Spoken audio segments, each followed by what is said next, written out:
Welcome back to Second and Short. It is April 5th, 2023, and there's really not much going on outside of the MLB. But damn, has it been good. We've got a Luke double episode this week.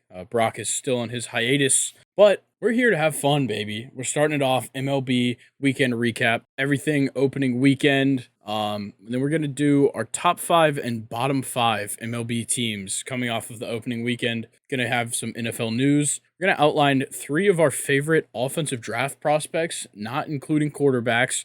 We're going to hit Do You Remember? We're going to get out of here. Going to try and make it a little bit quick today. We both got early mornings. Luke, without further ado, let's fucking do it. Let's fucking do it, Grayson. What we got? Hit me with All it. right. So, the weekend recap. Just running through any games, player performances, just moments in general from the weekend. I'm starting it off Saturday. The Rangers put up 16 on the Phillies, including a leadoff home run from Marcus Semien on the second pitch of the game. This was just the beginning of the embarrassment of the weekend. Like, it was so bad day in and day out of this Phillies-Rangers series. Yeah, and the Phillies are a team that now I feel like they're loaded enough to where we can't blame it all on Rhys Hopkins being, out for the season. I mean, this is just poor play. Yeah, look, it all comes down to just because you're missing Rhys Hoskins and you're missing Bryce Harper doesn't excuse the fact that your perennial Cy Young candidate pitchers in Aaron Nola and Zach Wheeler are giving up runs. Zach Wheeler gave up 4 earned runs. He only went through 4.1 innings. He still got 7 strikeouts, so he's still doing his thing. It's just not effective, and that is what you're missing here is effectiveness. The Phillies just I don't know what's going on here because if you look at the lineup on surface level, you'd wonder, like, why is this team not performing? Trey Turner, Kyle Schwarber, JT Realmuto, Castellanos. Like, Bohm's been playing pretty well. Brandon Marsh is supposed to have a great glove in center. It hasn't looked very good. Like, it's just very confusing to me. They made bullpen changes in the offseason. They added Gregory Soto. They added Craig Kimbrell, and it's just not working. And I don't know what it is to attribute it to other than the fact that they simply can't get it done anywhere around the field. Yeah, and even I think in opening day, on the Thursday game, they even were whooping up on DeGrom and then gave the entire game away. I mean, insane. I remember at work, some of the guys were talking about it, and we were like, damn, like the Phillies are really beating up on DeGrom. And then sure enough, 30 minutes later, we're like, wow, this entire game is upside down. So I know the Phillies, as we were about to start recording, they just beat the Yankees. I think that was either their first or second win of the year. Sad it had to be against my team, but maybe they can start working things out. But I don't know, even against the Yankees, they only put up 4 runs. Yeah, it's very puzzling because they're coming off of a World Series. Arguably, they've gotten better, and it just seems like it's not working. So, obviously, look, teams have got to settle in. It's the beginning of the season. Yeah, this sets the pace for what's to come, but look, April and October are very far apart in the year, and I'm sure this team's going to turn it around at some point. But when you see these inconsistencies early, it's certainly concerning. For sure. Yeah, definitely. They got to work out these kinks a little bit faster because I mean, there are a lot of good teams that have started off super hot. Some examples are teams. The Yankees and the Braves have been really hot right off the bat. Not too sure what's going on in Philadelphia right now. They got to Yeah, work it out. for sure. Luke, any moments you've liked from this past weekend? I actually have a particular moment, not necessarily a game, but a particular moment. And this is a big deal for me as a Yankees fan. So obviously, you and I have both talked about Anthony Volpe on the podcast before, but I can't remember if it was the Thursday, Saturday, or Sunday game. But there was a point in one of those games where Volpe was on first, and the one of the Giants pitchers just threw over to first, and Volpe was just standing there. Now, it was a very underrated moment for me because as a Yankees fan, I cannot remember the last time we had anybody that was good at base running or any speed on the base pass. Now we got Volpe who stole a base off of his first hit, which was amazing. But in this particular moment, I just feel like the fact that someone on the Yankees is making pitchers consider steals is absolutely amazing. Now I did hear a lot of comments saying that it was like oh, he was just trying to reset the pitch count. Well, let me think how I want to think. I think it's because Volpe is a threat, and I'm excited to see more of him in a Yankees jersey for sure. Yeah, I can't wait to see it. I believe he got a hit in opening day. He's been in the lineup consistently. They've got him at the bottom of the order. Makes sense, young guy. That's just gonna happen. But I really do think he's gonna make an impact. Sure, I think actually out of the Yankees' 3 or 4 hits, he was actually one of them tonight. So he's looking to be effective. I still see some room for improvement, though. Obviously, offensively, I think he needs to work himself into better counts. I saw a lot of O2s from Volpe that he was trying to work through, and it just kind of looked painful to watch sometimes. Defensively, he is so acrobatic, and he has an awesome arm on him. But he needs to stop second guessing. I have seen him pump his fucking throwing arm so many times, and it's very frustrating to watch. Of course, it hasn't led to an error yet, but he's got to be careful with that. But Volpe, very excited. I definitely see a blueprint with him. So looking forward to seeing more of him, like I said earlier. Yeah, he has looked fantastic. I want to talk about my young guy, Spencer Strider.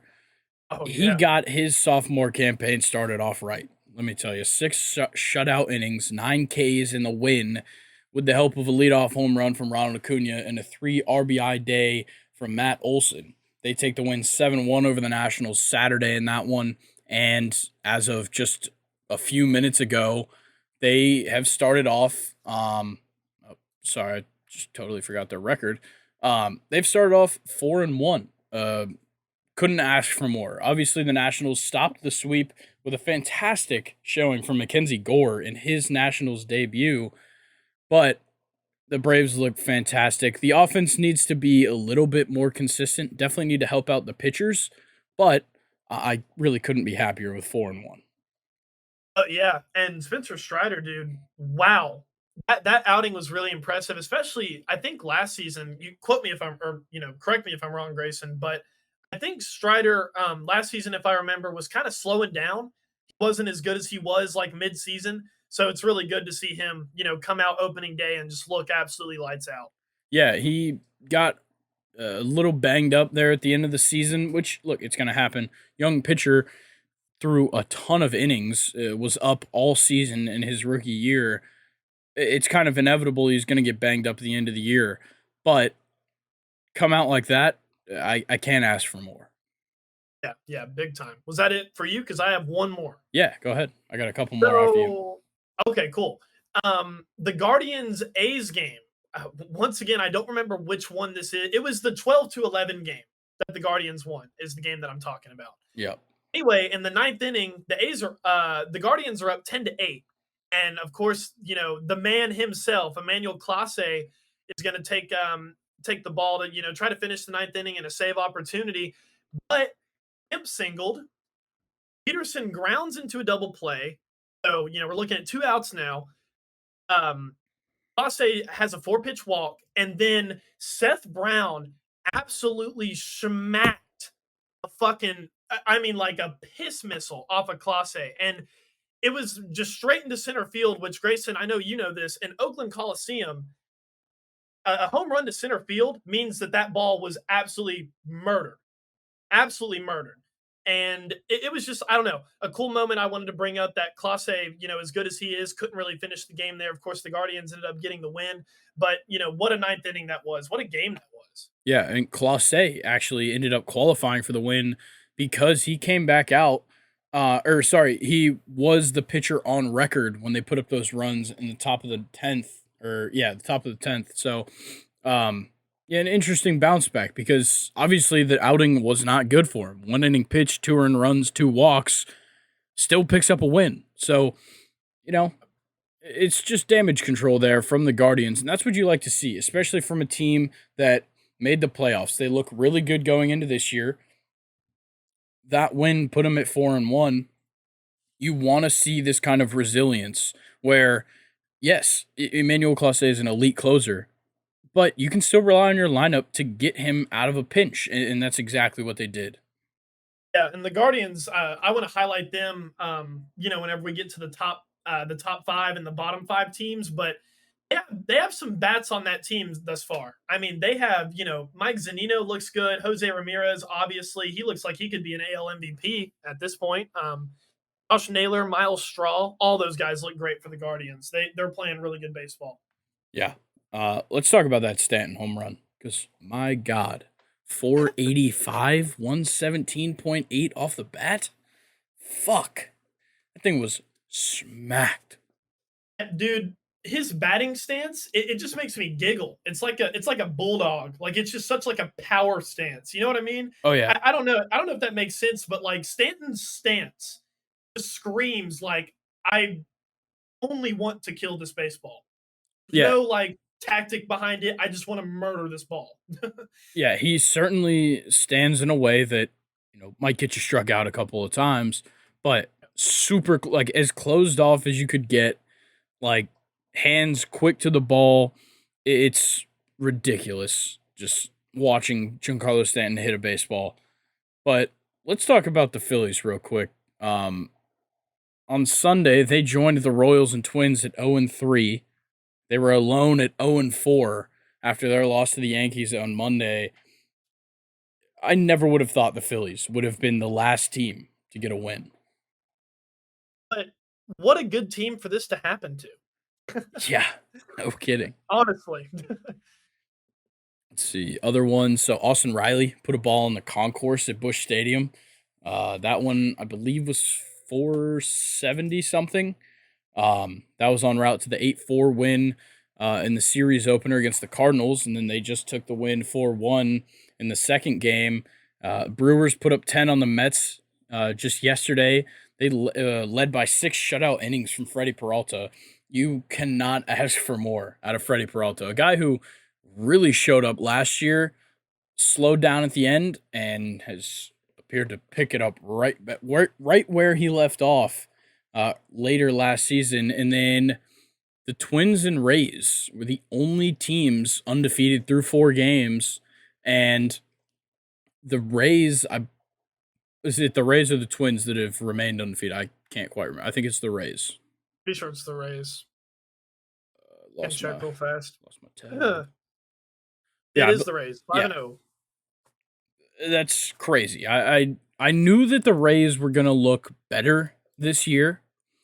Did not expect a 5-0 start, but granted, Tigers and Nationals to start the season kind of makes sense.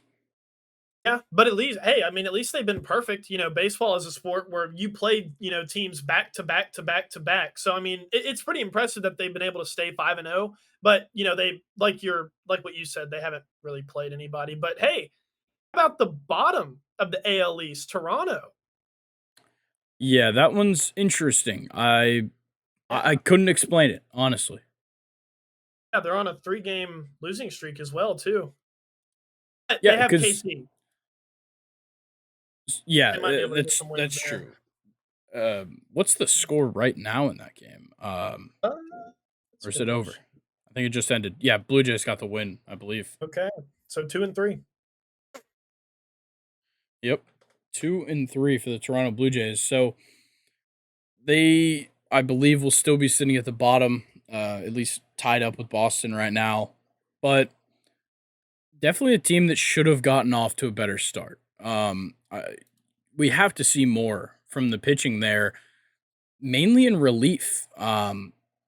It seems like a lot of their games are getting lost in these middle to late innings, and it's very surprising. They have a solid bullpen. It's obviously not the best, but then again, the starting pitching. Jose Barrios is probably the most volatile starter you can find, and he showed it against the Royals in his start. They lost 9-5. He gave up 3 in the first, and then 4 in the fourth, and then 2 more or one more in the sixth, and then they pulled him, and then they gave up another one from the bullpen. It's just it's crazy to see this stat line here for Barrios: 5.2, 8 earned runs, 7 strikeouts, 2 walks. Yeah. Alex Manoah wasn't much better either. He also only went like pretty much 3 innings, and Manoah ended up giving up 5 runs too. So yeah, kind of rough starting pitching there. Yeah, from a rotation that a lot of people had some great things to say about. Obviously, Kevin Gausman had a great one. I believe he went 6 or 7 innings, no earned runs, but you got to see more. Alek Manoah needs to be better. Jose Barrios Chris, certainly needs to be better. It's crazy to see. Chris Bassett too. I'd also put in there. He also had a pretty terrible outing as well. But Matt Chapman looks like one of the best hitters in the entire league right now. Yeah, a He's guy on a who tear. has never been known for his hitting. Yeah, Yeah, the guy's on a tear, right? Like he's batting in the 4 hole, which is crazy. But I can't explain it, but right now he's batting 579, a 619 on base percentage. Like that's some serious stuff. Obviously, it's going to slow down. Nobody can hold it, that up for a whole season, but damn. yeah, off to a great start. His batting average has actually gone up since I wrote my notes here because I have him at 533. Yeah, he went 3 for 4 tonight. Damn. He just keeps doing it. All right, Luke, any other moments for Oh, actually, I almost forgot. Anthony Rendon and Oh his yeah. interesting interaction with a fan. So, Okay. Yeah, go ahead. Sorry. Go yeah, ahead. so post game, he approaches I'm totally blanking on who they were playing. Is it Uh the Athletics? yes. He approaches an Athletics fan after the game, grabs him by the like shirt or jersey he was wearing, and is like, "I heard you call me a bitch," or whatever he said, and the guy was like, "No, I didn't." He sounded so guilty too. He was like, "Dude, I didn't say that." And then like Rendon said something to the effect of like, "Just because you're a fan doesn't mean you can't get hit," or something like that. And then like the guy like kind of pulls or like Rendon kind of lets go of him and like swings at him a little bit and then Yes. walks off. And he's been handed, I believe, a 5 game suspension.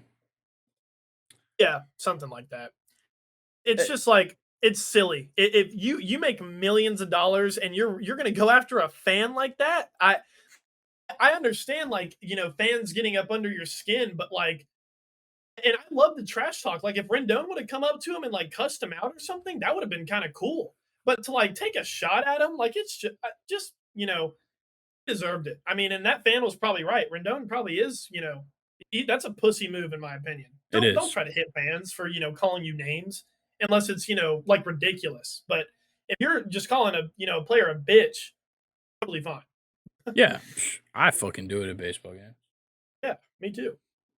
I, I've certainly sat in the outfield and heckled Cody Bellinger when he was with the Dodgers. What are you saying to Cody Bellinger?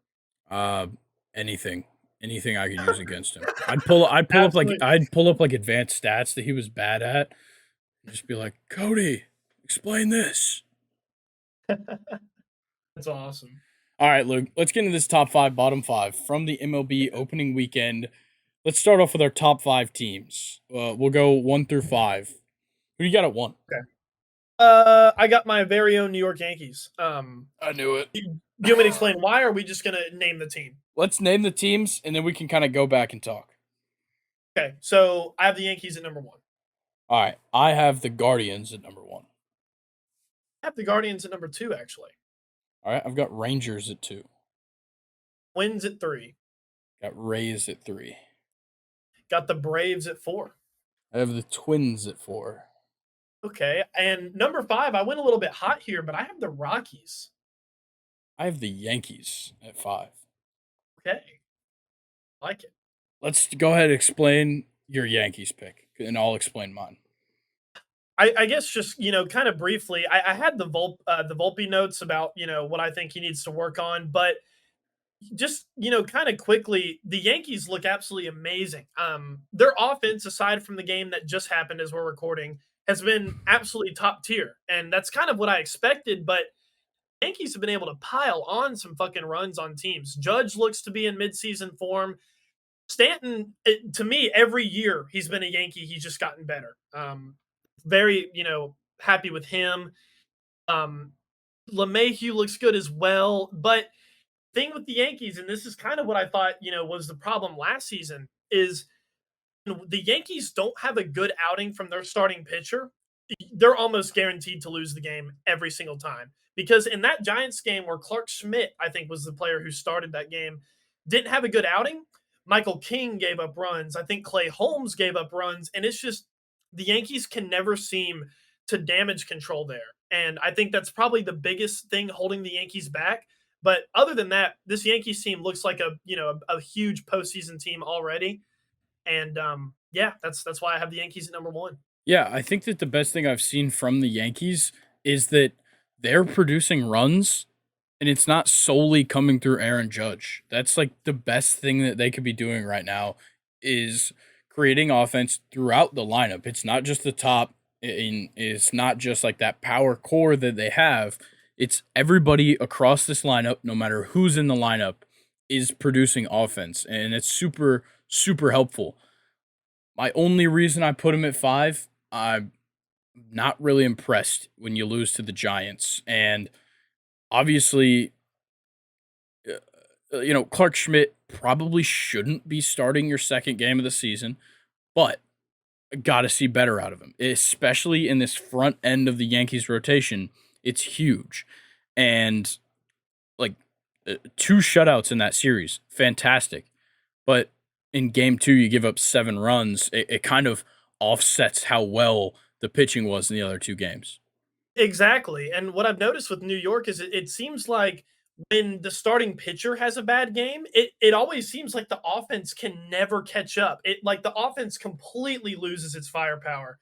So definitely looking to work that out. But Clark Schmidt has to be the guy in for Severino, right? Because like you said, I didn't think he was going to be, even considered to be one of our starters this year. Yeah, he must be.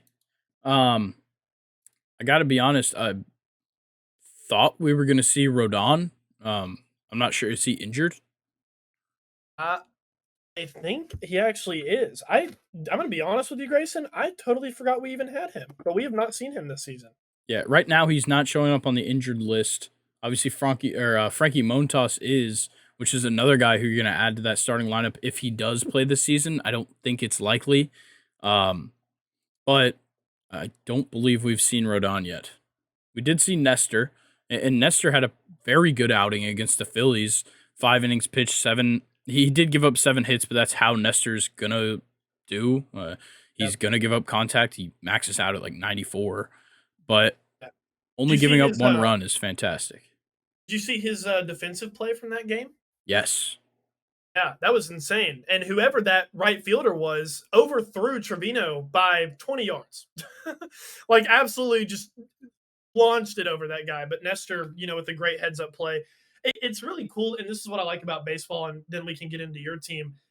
Baseball, like, I feel like is the one sport where you don't necessarily have to be a superstar to be valued as a superstar, if that makes sense. Like, for example, like Nestor is just one of those weird, awkward guys. He doesn't have crazy stuff.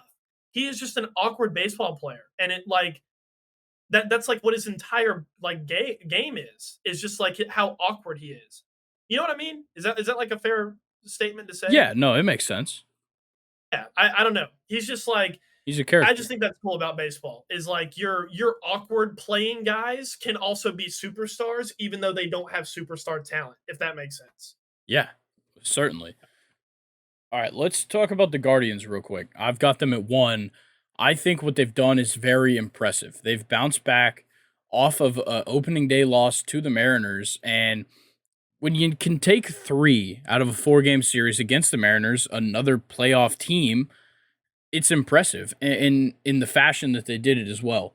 Winning the game 9-4 on game 2, winning game 3 2-0, having a shutout late in a series is always impressive because oftentimes that's, when, you've got a good report, especially early in the season. You've got a good report on the team already.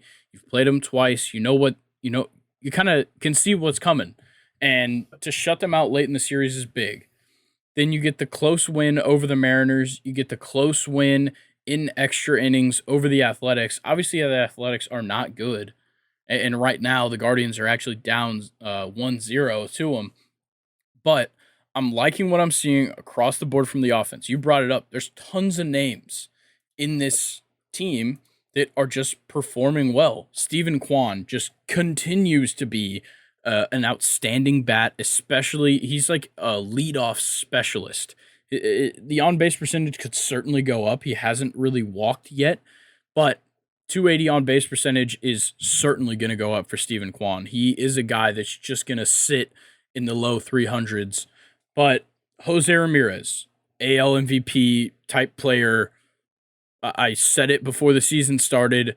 He's a guy that by the end of the season, it's going to be like, he could win, or is he going to win? Like, that's going to be the conversation with Jose Ramirez. Josh Naylor continues to perform, kind of riding off of what we've seen from him in the last couple of years. Mike Zunino, kind of a resurgence for him. He hasn't seen much success in the last couple of years, but it's great to see production from him. Miles Straw, a guy that really shouldn't be contributing as well as he is, a 450 on base percentage, fantastic. And I'm so happy with this Guardians lineup and with kind of the recovery of their pitchers, because obviously a pretty brutal start for the Guardians. Zach Plesac only pitched 1 inning, gave up 7 hits and 6 runs. Damn. And or he only recorded 1 inning. He pitched into the second inning, gave up 6 runs, and then and look, that's just, it's inexcusable from your starting pitcher. But they bring in a younger starting pitcher in I believe it's Xavier Curry. It's spelled XZAVION. I believe that's Xavier Curry. He comes in and he covers 5 innings for you in 24 relief, years old. technically. And that's what you need. You have depth, you're resilient. They still, barely got it, but they inched out a win. And winning in this fashion is more impressive to me than winning in, like the 2-0 shutout versus the Mariners. Winning like this is very telling of your team. Yeah, you get to kind of show off the depth that way, especially in your bullpen, like how you just highlighted. But 2 other guys that I want to mention here, because the Guardians are my number 2, so I guess I'll kind of just throw mine in with yours. Aaron, is it Savale? Yeah. Absolutely dog outing. 7 innings pitch, no earned runs, only gave up 2 hits. I mean, what more could you ask for? Shane Bieber, he does what Shane Bieber does. He's also good. But yeah, I mean, those 2 guys also pitched super, super well for the Guardians. This is looking like a dangerous team. Yeah, I think that, I might have to retract my take from last week that the Cardinals would be the first team to clinch their division, because I think it could be the Indians. Sorry, Guardians. No, it definitely Guardians. could be the Guardians. Definitely could be the Guardians. And to highlight other guys, it's like another guy you didn't mention is Emmanuel Clase. Yeah, he did lose the save against the A's. Still got the win though. He looks great. He looks good in his first outing against the Mariners. And they also have guys like James Karinchak, who strikes out Julio Rodriguez in that Mariners game that Emmanuel Clase got the save in. And he just is the most cockiest motherfucker, but I like it. I like it when pitchers, strut their stuff after striking a guy like Julio Rodriguez out. But yeah, this Guardians team, I'm really excited to see what the season holds for them. Yeah, a fantastic lineup up and down.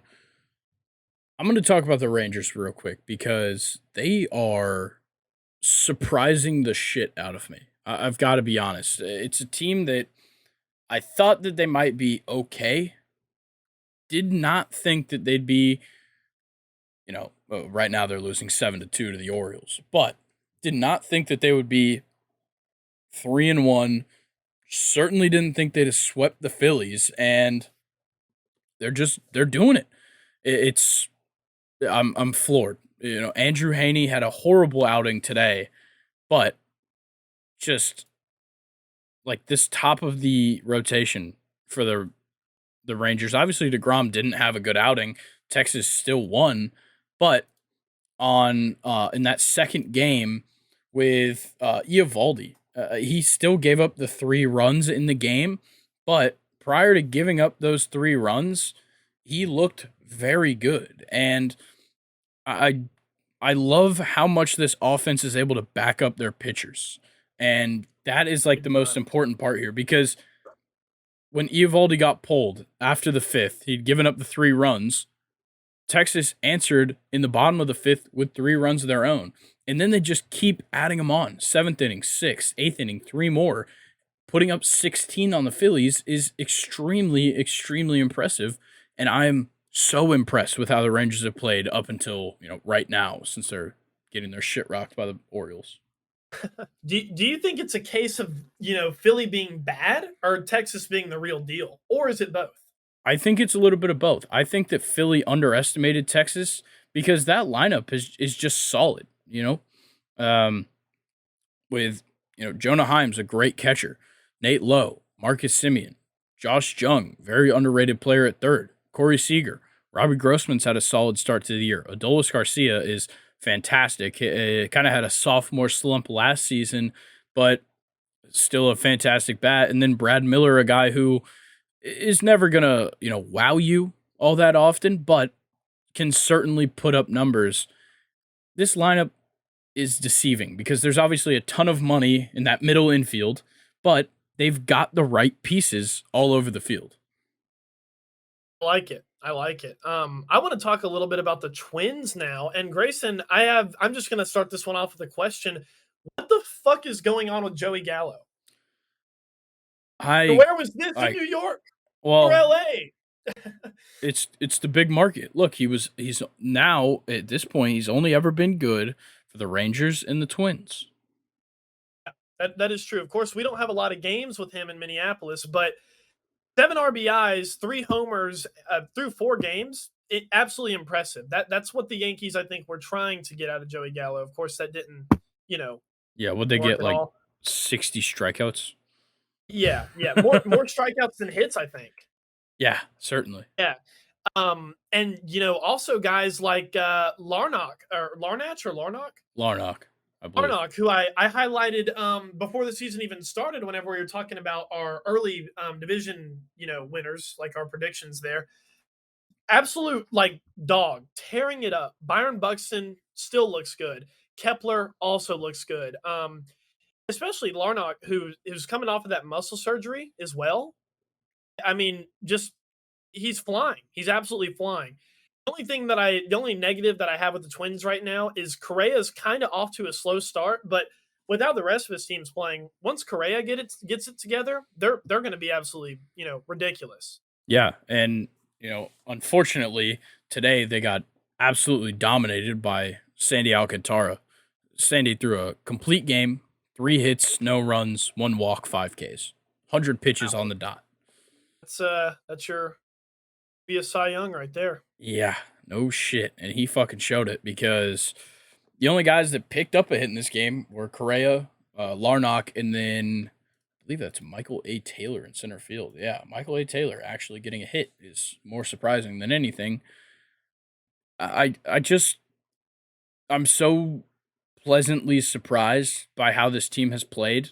Obviously, picking up their first loss here, but before this, they looked unstoppable for you know, be it 4 games. They just knew how to put up numbers. Obviously, they faced a fantastic pitcher. It's hard to put up a ton of runs, even any runs on Sandy Alcantara, but what they did previous is, nothing to scoff at.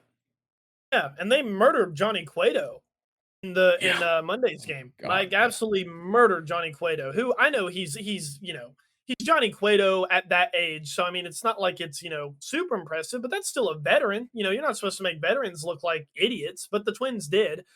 And I mean, I know it's just the Royals, but hey, they got a swip. they got a sweep over their division rival in the Kansas City Royals, and they beat Greinke. So I mean, the Twins are doing all right. I'm happy with them. Yeah. I'm going to talk about the Rays real quick. They're the only undefeated team at the moment. Do I think they could hold this up? Definitely not. I just I don't know. I don't trust a weak bottom of the lineup for them. With you know, given Jose Siri had a good game today, but still, after they pass like Rayleigh and Josh Lowe, it's a significant drop off. And I love the top of the lineup, and they're producing essentially everything. Yandy Diaz has looked very good. Brendan Lau, could be better. Rosarena looks great. Wander looks great. Had a bad one today, but I couldn't be happier with the Rays pitching. It's was a question mark coming into this season, but Shane McClanahan, of course, fantastic. We're gonna see Glaz now. Drew Rasmussen had a fantastic start, and Zach Eflin certainly didn't have a bad day. And it's just it's honestly a very surprising team. I could have put them at number one, but I just don't trust it at the moment. Yeah. And their 5 straight wins, they've only given up 4 runs. Yeah, that's the craziest part here is it's wild. Absolutely wild. And you still have Glass now. That hadn't even, pitched yet. I hope he can come back and play well. But, kind of with how the Rays are playing, Grayson, I have another question for you because I know you love these. Is the AL East already the best division in the MLB this year? Um, I feel like you got a decent Red Sox team. You have the Orioles that are also decent. And then you have the Yankees, Blue Jays whenever they decide to wake up. And then, of course, the undefeated Rays. So what do you think? I would argue the AL West. Okay, why? Obviously, barring the absolute shithole that's Oakland, the Rangers look great. The Astros look great. The Angels surprisingly have looked pretty good. And the Mariners, of course, look great. Like, that's 4 teams that you genuinely have to circle on your schedule. Yeah. So you're saying that the Rangers aren't a fluke this year at all? I don't think they're a fluke. I certainly don't think they're gonna contend in this division, but how it looks right now, there's certainly a team that you have to watch out for. Okay. I like it. I'm going to get into my number 4, and that's the Atlanta Braves. I don't have much to say because I kind of wanted to leave my Braves notes a little bit light for you to take this one over because I know how much you love this. But my take on the Braves is that Matt Olson looks like Matt Olson now. Last season he was definitely pretty good. This season he looks absolutely amazing. Acuna is Acuna. We mentioned it earlier. Strider is starting to maybe prove his consistency. I know it's only one game, but hey, I mean, it's a good start for him. And the outing that Schuster had against the Nationals was bad, but the Braves have so much depth that I think it's zero concern to them. Yeah, obviously we optioned Schuster down, mainly just as a roster space thing while we deal with the injuries of Max Fried and Kyle Wright. But I'm certainly not mad at how Morton pitched in game 1 against the Cardinals. Dylan Dodd had outstanding debut today. He went 5 innings. He gave up 6 hits, only 1 run, 3 strikeouts, but he didn't walk a single batter, and that's such like the opposite of what we saw from Schuster. But what Schuster did was still good to see. Obviously, the start was bad. He let I think the first 6 guys get on, and then he retires the next 5 and doesn't give up a run after that very bad first. But I am very happy with the bullpen right now. We're still missing Raisel Iglesias, and Jesse Chavez looks good. Jimenez, the pickup from the offseason from the Tigers, looks good. Dylan Lee coming in playing that lefty specialist role is fantastic. Kirby Yates, surprisingly, looking okay. He, Old had man. a tough one the other day, but AJ Minter looks very comfortable in the closing role too. He hasn't given up a run yet, and that is something that we haven't gotten out of a closer in the last couple of years. Obviously, not the permanent closer, but with years of Will Smith and last year with Kenley Jansen, they were really putting him on the ropes. And to see AJ Minter come out, start these come in and close the last couple of games, he looks so damn impressive. I'm glad that you talked about Minter because he's been absolutely ridiculous so far. That was really all I had for the Braves. They look amazing. Yeah, I guess I do need a reason why they're not on my list. Um, Mainly because they really showed in that game against Schuster where they could fall short.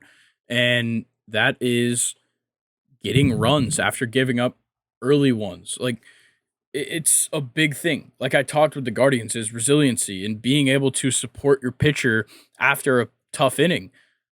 They just could not do it. Like, um, obviously Acuna scored the run after getting walked and Darno hitting him in, but it was just I don't know. It's something I don't want to see much more this season. Is the pitcher going out there and giving it his all? Really, it's his debut.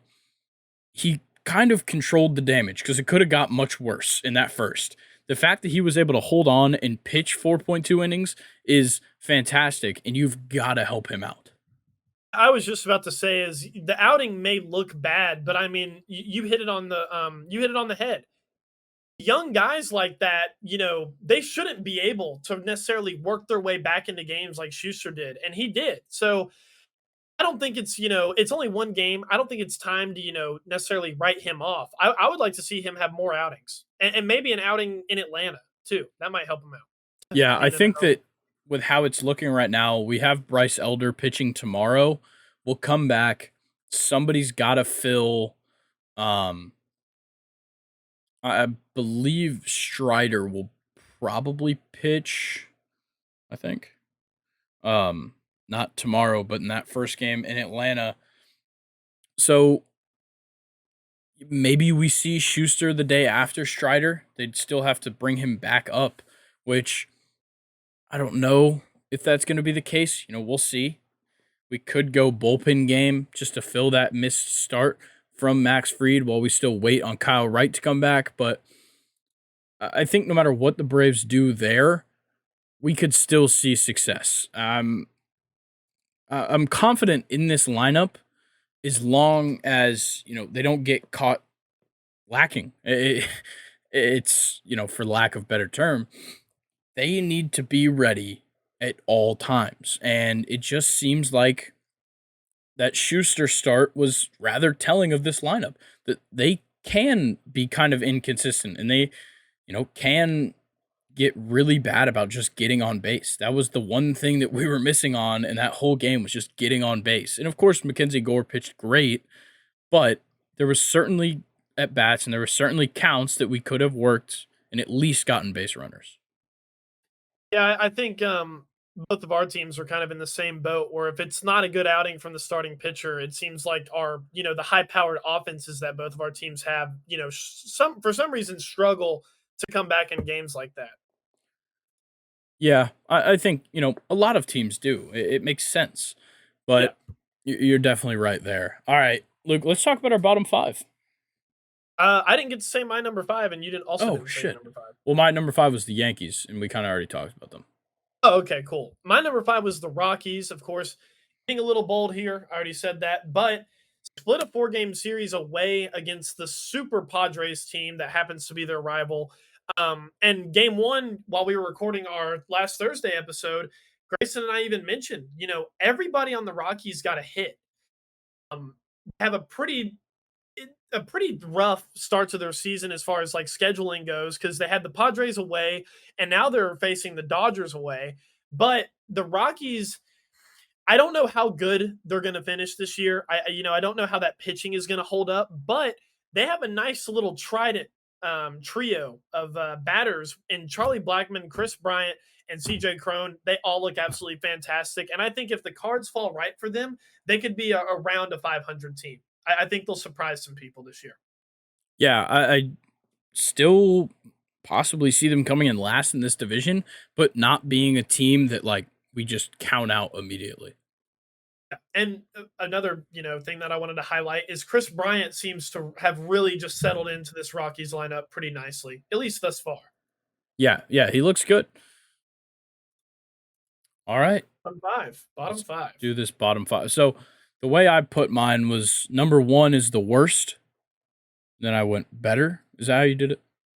I just went by 5 teams. Okay. So Yep. I'm gonna go ahead and just say my worst. The Philadelphia Phillies. Yep. I feel like that's the easy answer here. Win some games. Exactly. My number one was also the Philadelphia Phillies. Like it's just it's crazy. But let's keep going through this list. My number two is the Detroit Tigers. My number two is the Padres. Hmm. Number three is the Marlins. My number three is the Blue Jays. We got number four, the Royals. Number four is Seattle, the Mariners. And then number five, the Athletics.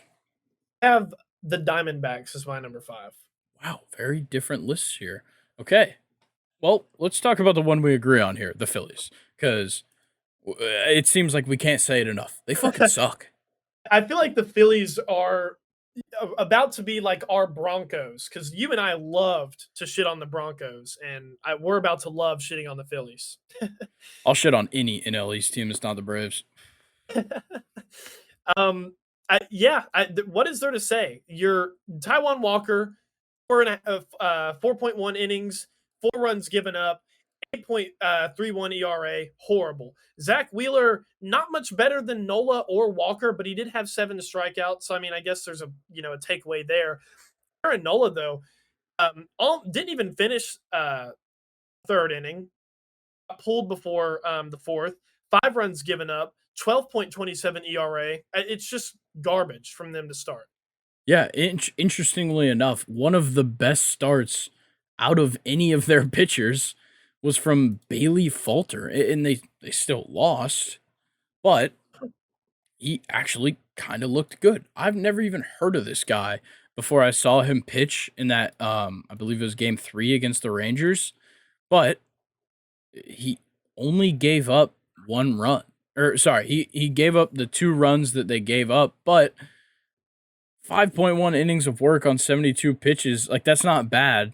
It's just a young pitcher giving up runs late in his appearance. Like that's just gonna happen.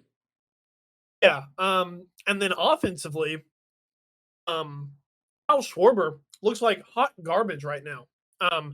He's batting below Mendoza line, OPS at point 118, OBP at a .059.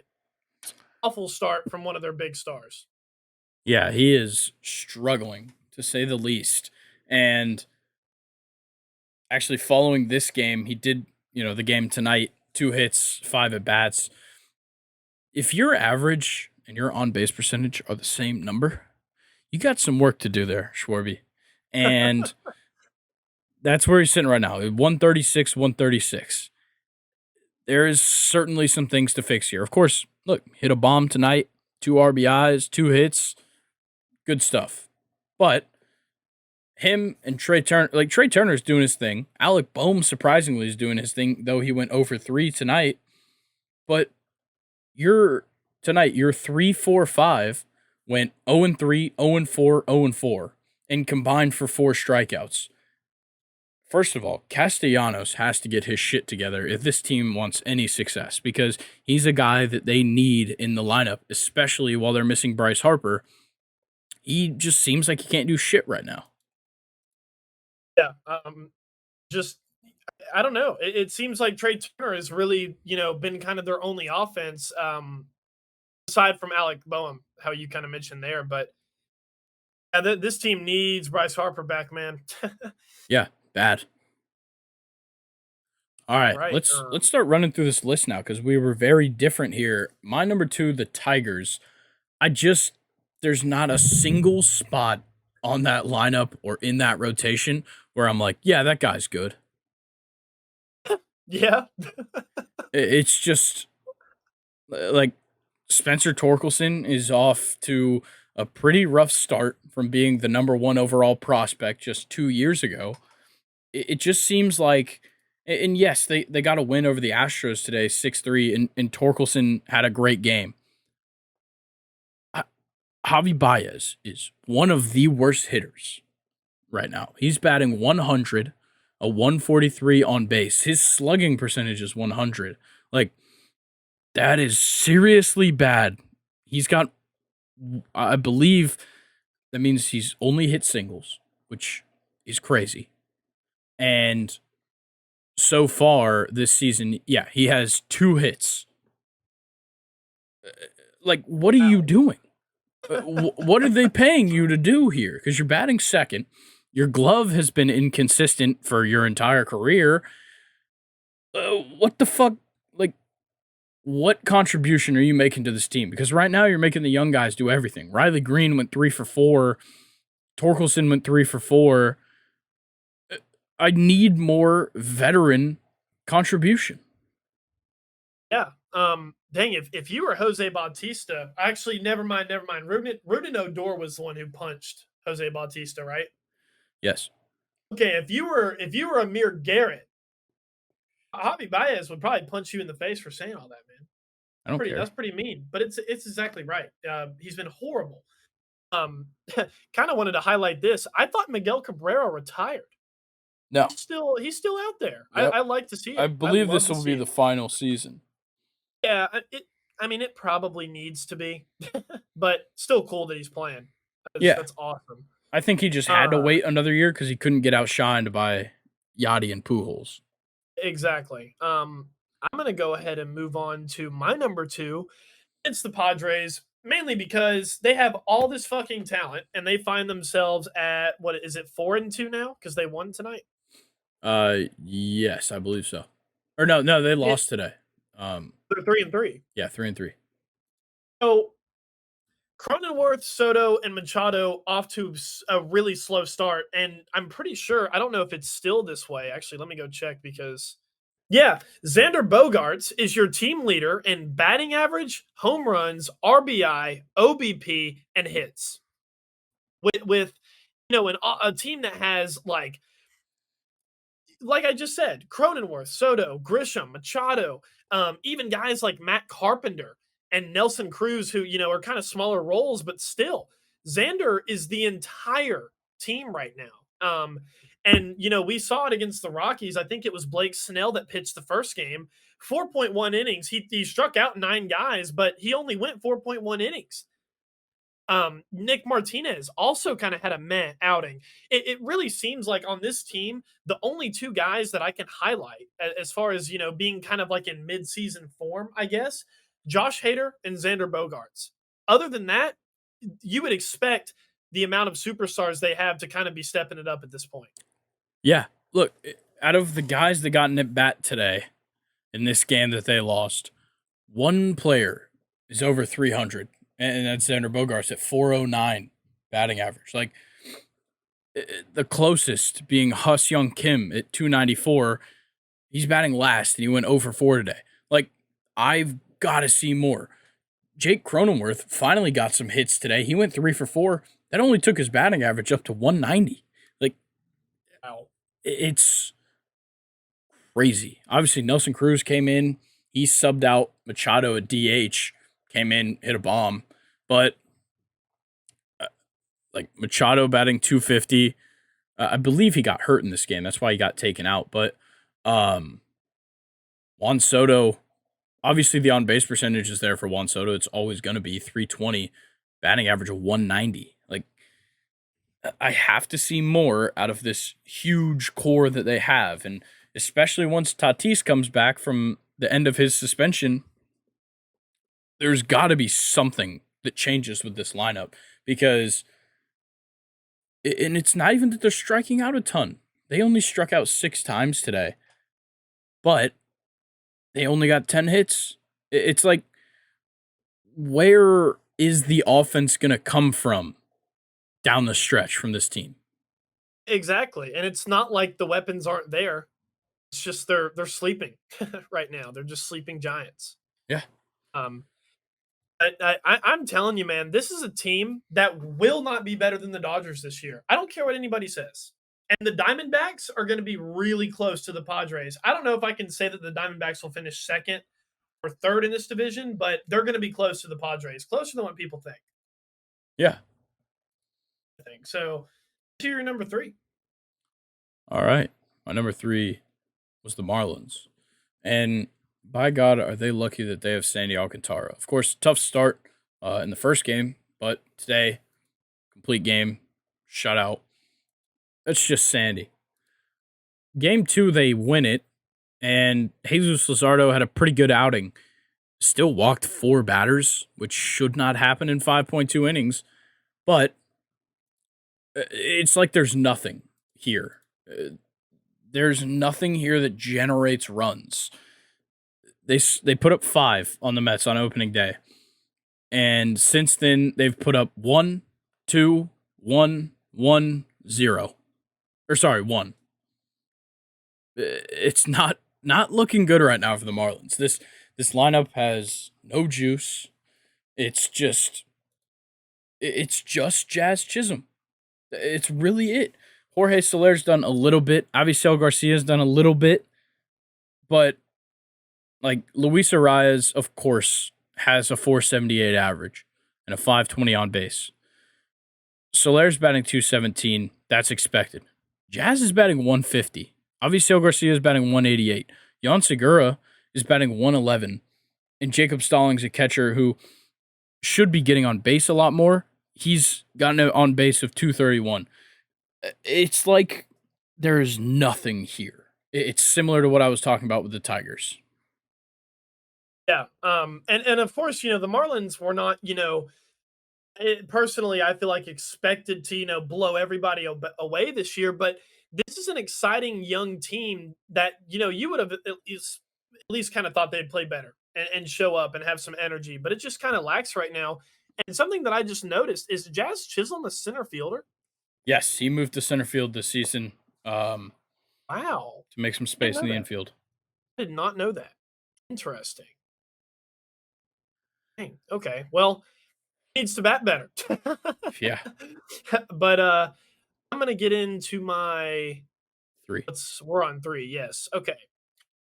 I have the Blue Jays at my number three. It's they've been okay, but it's just kind of one of those teams where it seems like Grayson, you went with who you thought was literally the worst. I went with teams that I thought should be better. And to me, I guess like teams that should be better are in a worse position than the teams that are bad, if that makes sense. Yeah, Because they have the roster to not be the record that they are, but they're the record that they are. But anyway, Blue Jays 2-3. They finally got a win tonight. I think they broke a 3-game losing streak, which is nice. But we already kind of talked about them previously whenever we opened up the podcast. Jose Barrios and Alex Manoah, two really good pitchers that you just need to have better outings from. Same with Chris Bassett. And I'm pretty much just echoing what we've already said, but Matt Chapman is literally their only bright spot. Of course, you have bats like Vladimir Guerrero who also look good, but Matt Chapman by far has been their best hitter. oh yeah, by a country mile. 579, he's more than 200. Sorry, at 579, he is 160 better than Kevin Kiermaier, their second best batting average. Yeah. And another thing that I actually just noticed, Blue Jays have only hit one home run this year, and it's off of the bat of Bo Bichette. Vladimir Guerrero has not hit a home run this year. Yeah, that AL So MVP look it's not looking good. not looking good, but of course, he is the type of player that can obviously bounce back. But yeah, the Blue Jays only have one home run this year off of a. Actually, no, they have two, because Varsho has also hit one Yeah, as well. love Dalton Varsho. Um, yeah, and George Springer doesn't really look that great either. It's a very very poor start. Brandon Belt also kind of meh. I mean, he's not expected to be ridiculous or anything, but definitely better than what he's at right now. So yeah, the Blue Jays were my number three. I don't think they've been that great at all this year, especially a team that has been competing for competing for first rather with the Yankees for what feels like, maybe 2 or 3 years, maybe even 4. They're off to a poor start here, and the rest of the division is, some of those teams are kind of already flying, like the Yankees and the Rays. So the Blue Jays already kind of have some catching up to do. Yeah, certainly. But that win over the team I'm about to mention, the Royals, it's a pretty good win there. You get some offensive production. Bichette gets a hit, Vlad gets a hit, Chapman gets 3, Varsho gets 2, Whit Merrifield gets in with 1, Espinal gets a hit, Kiermaier gets 2. Like, that's the offensive production that we need to see from the Blue Jays. Obviously, we'd like to see more runs on the board than just 4, but it's just because they're not really walking. Only 2 walks in this game, but the Royals are even worse. They sit at 1-4 now. Bobby Witt off to a horrible start, a 118 batting average, only a 250 on base percentage. Salvi is doing okay, but the age is showing for Salvador Perez. For some reason, they didn't start Vinny Pasquantino. They started Hunter Dozier at first. That's just a questionable decision.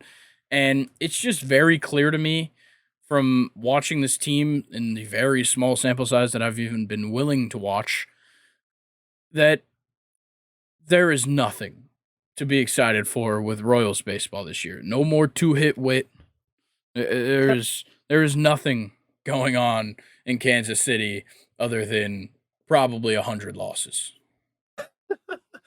Yeah, just no offensive production. Also, another team that doesn't really, they're not really hitting home runs all across the board. Their OPS is just kind of shit.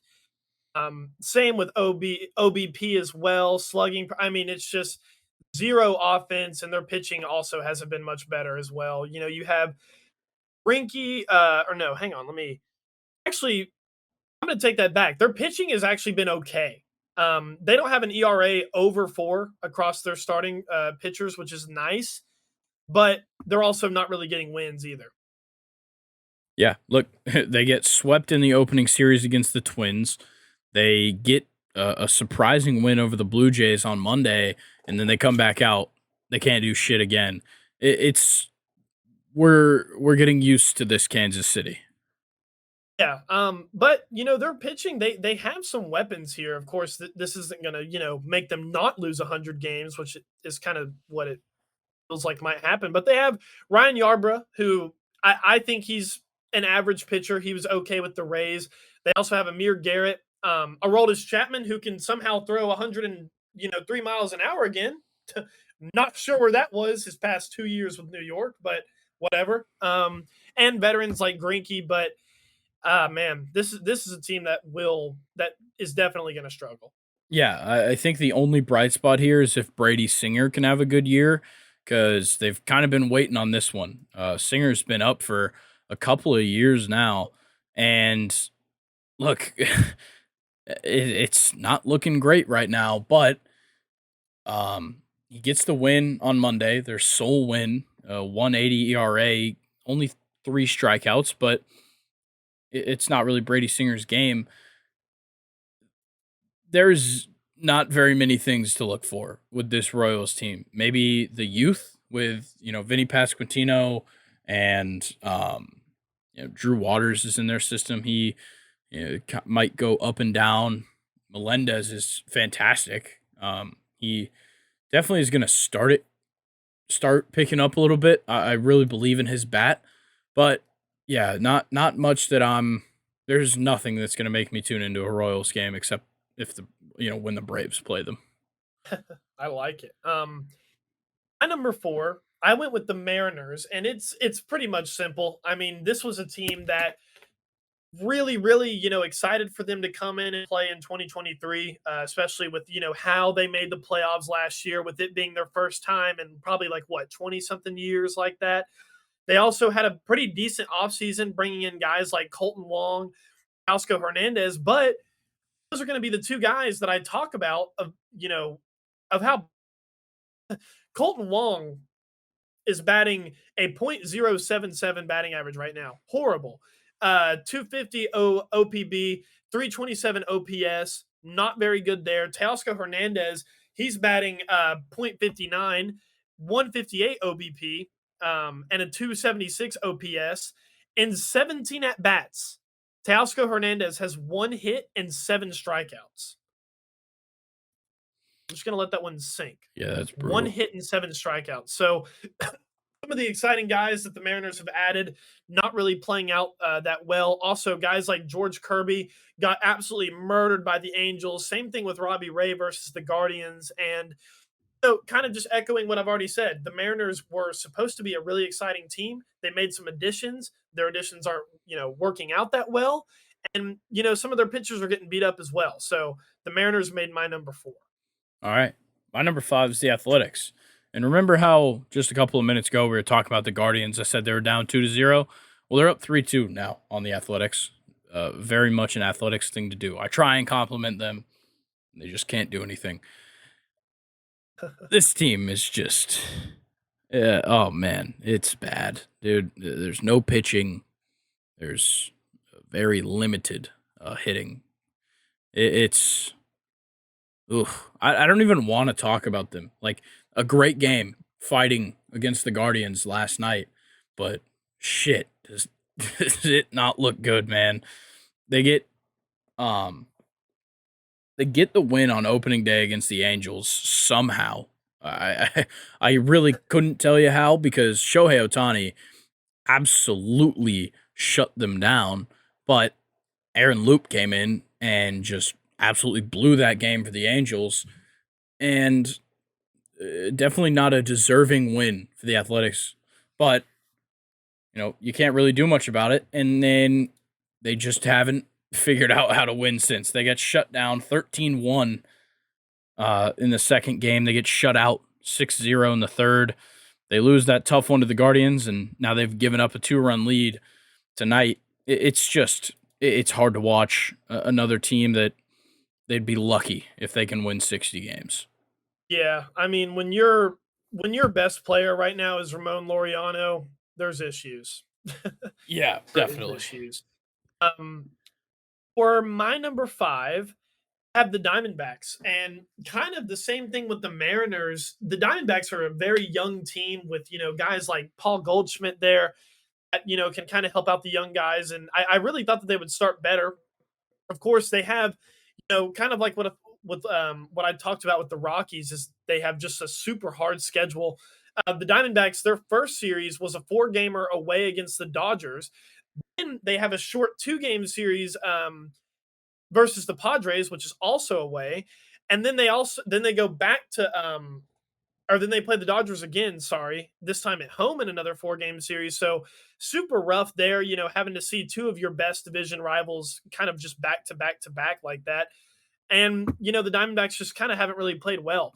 Kettle Marte and Luis Gurriel not playing very well at all. Madison Bumgarner had a horrible start to the season.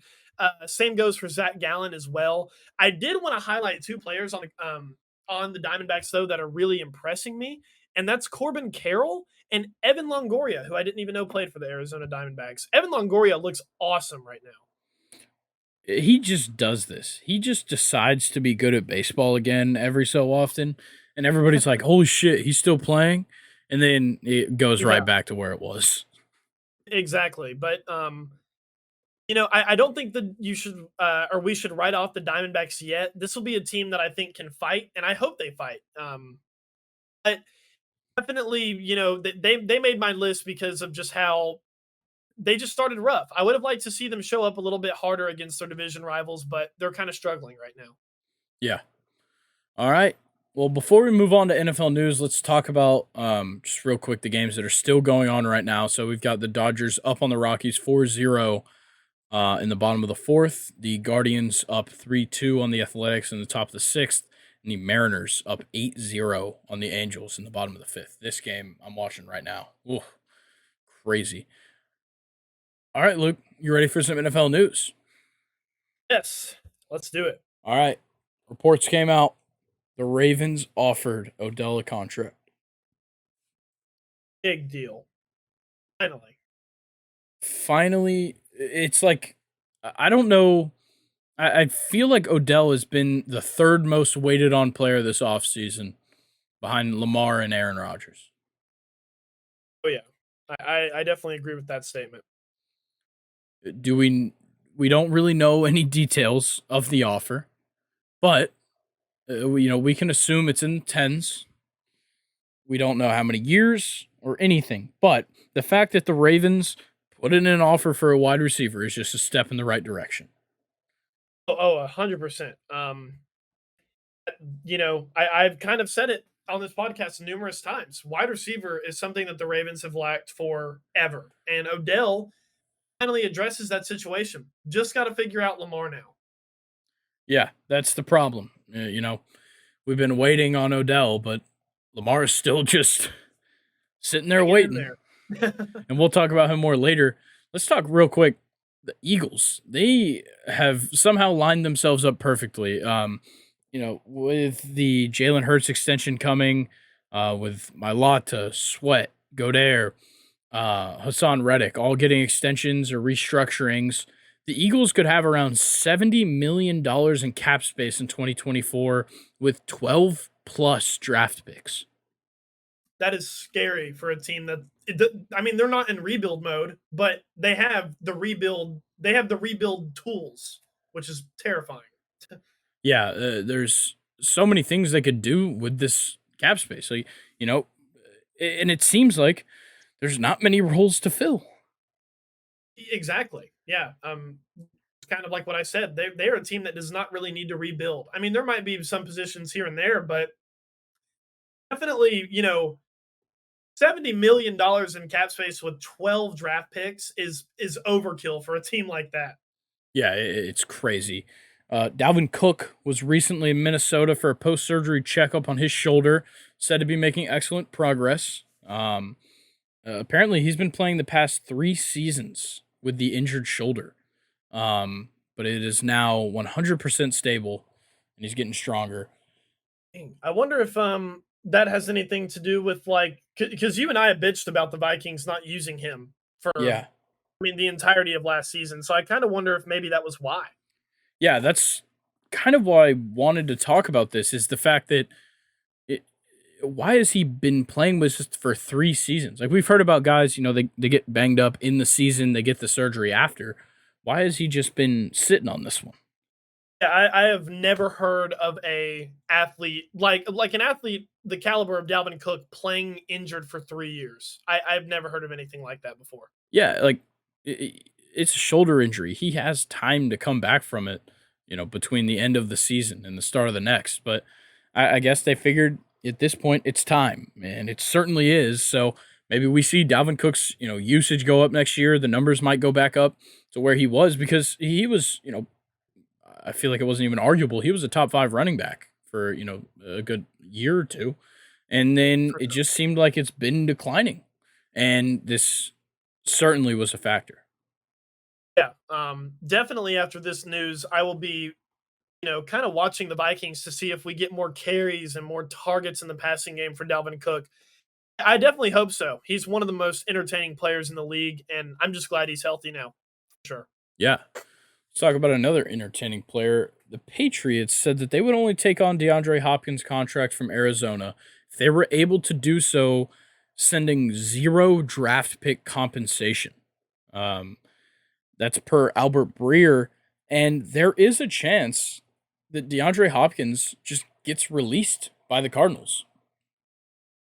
Interesting. If he gets released, I mean, that's going to be like a bunch of piranhas wanting to get DeAndre Hopkins. Yeah, it doesn't matter, what point in his career he's at. He's a hot commodity. Sure. He deserves his money. And like I've kind of said on the podcast before, he's never had a quarterback in his entire career. I mean, he had Deshaun Watson for maybe 1 or 2 good years. Kyler Murray, overrated.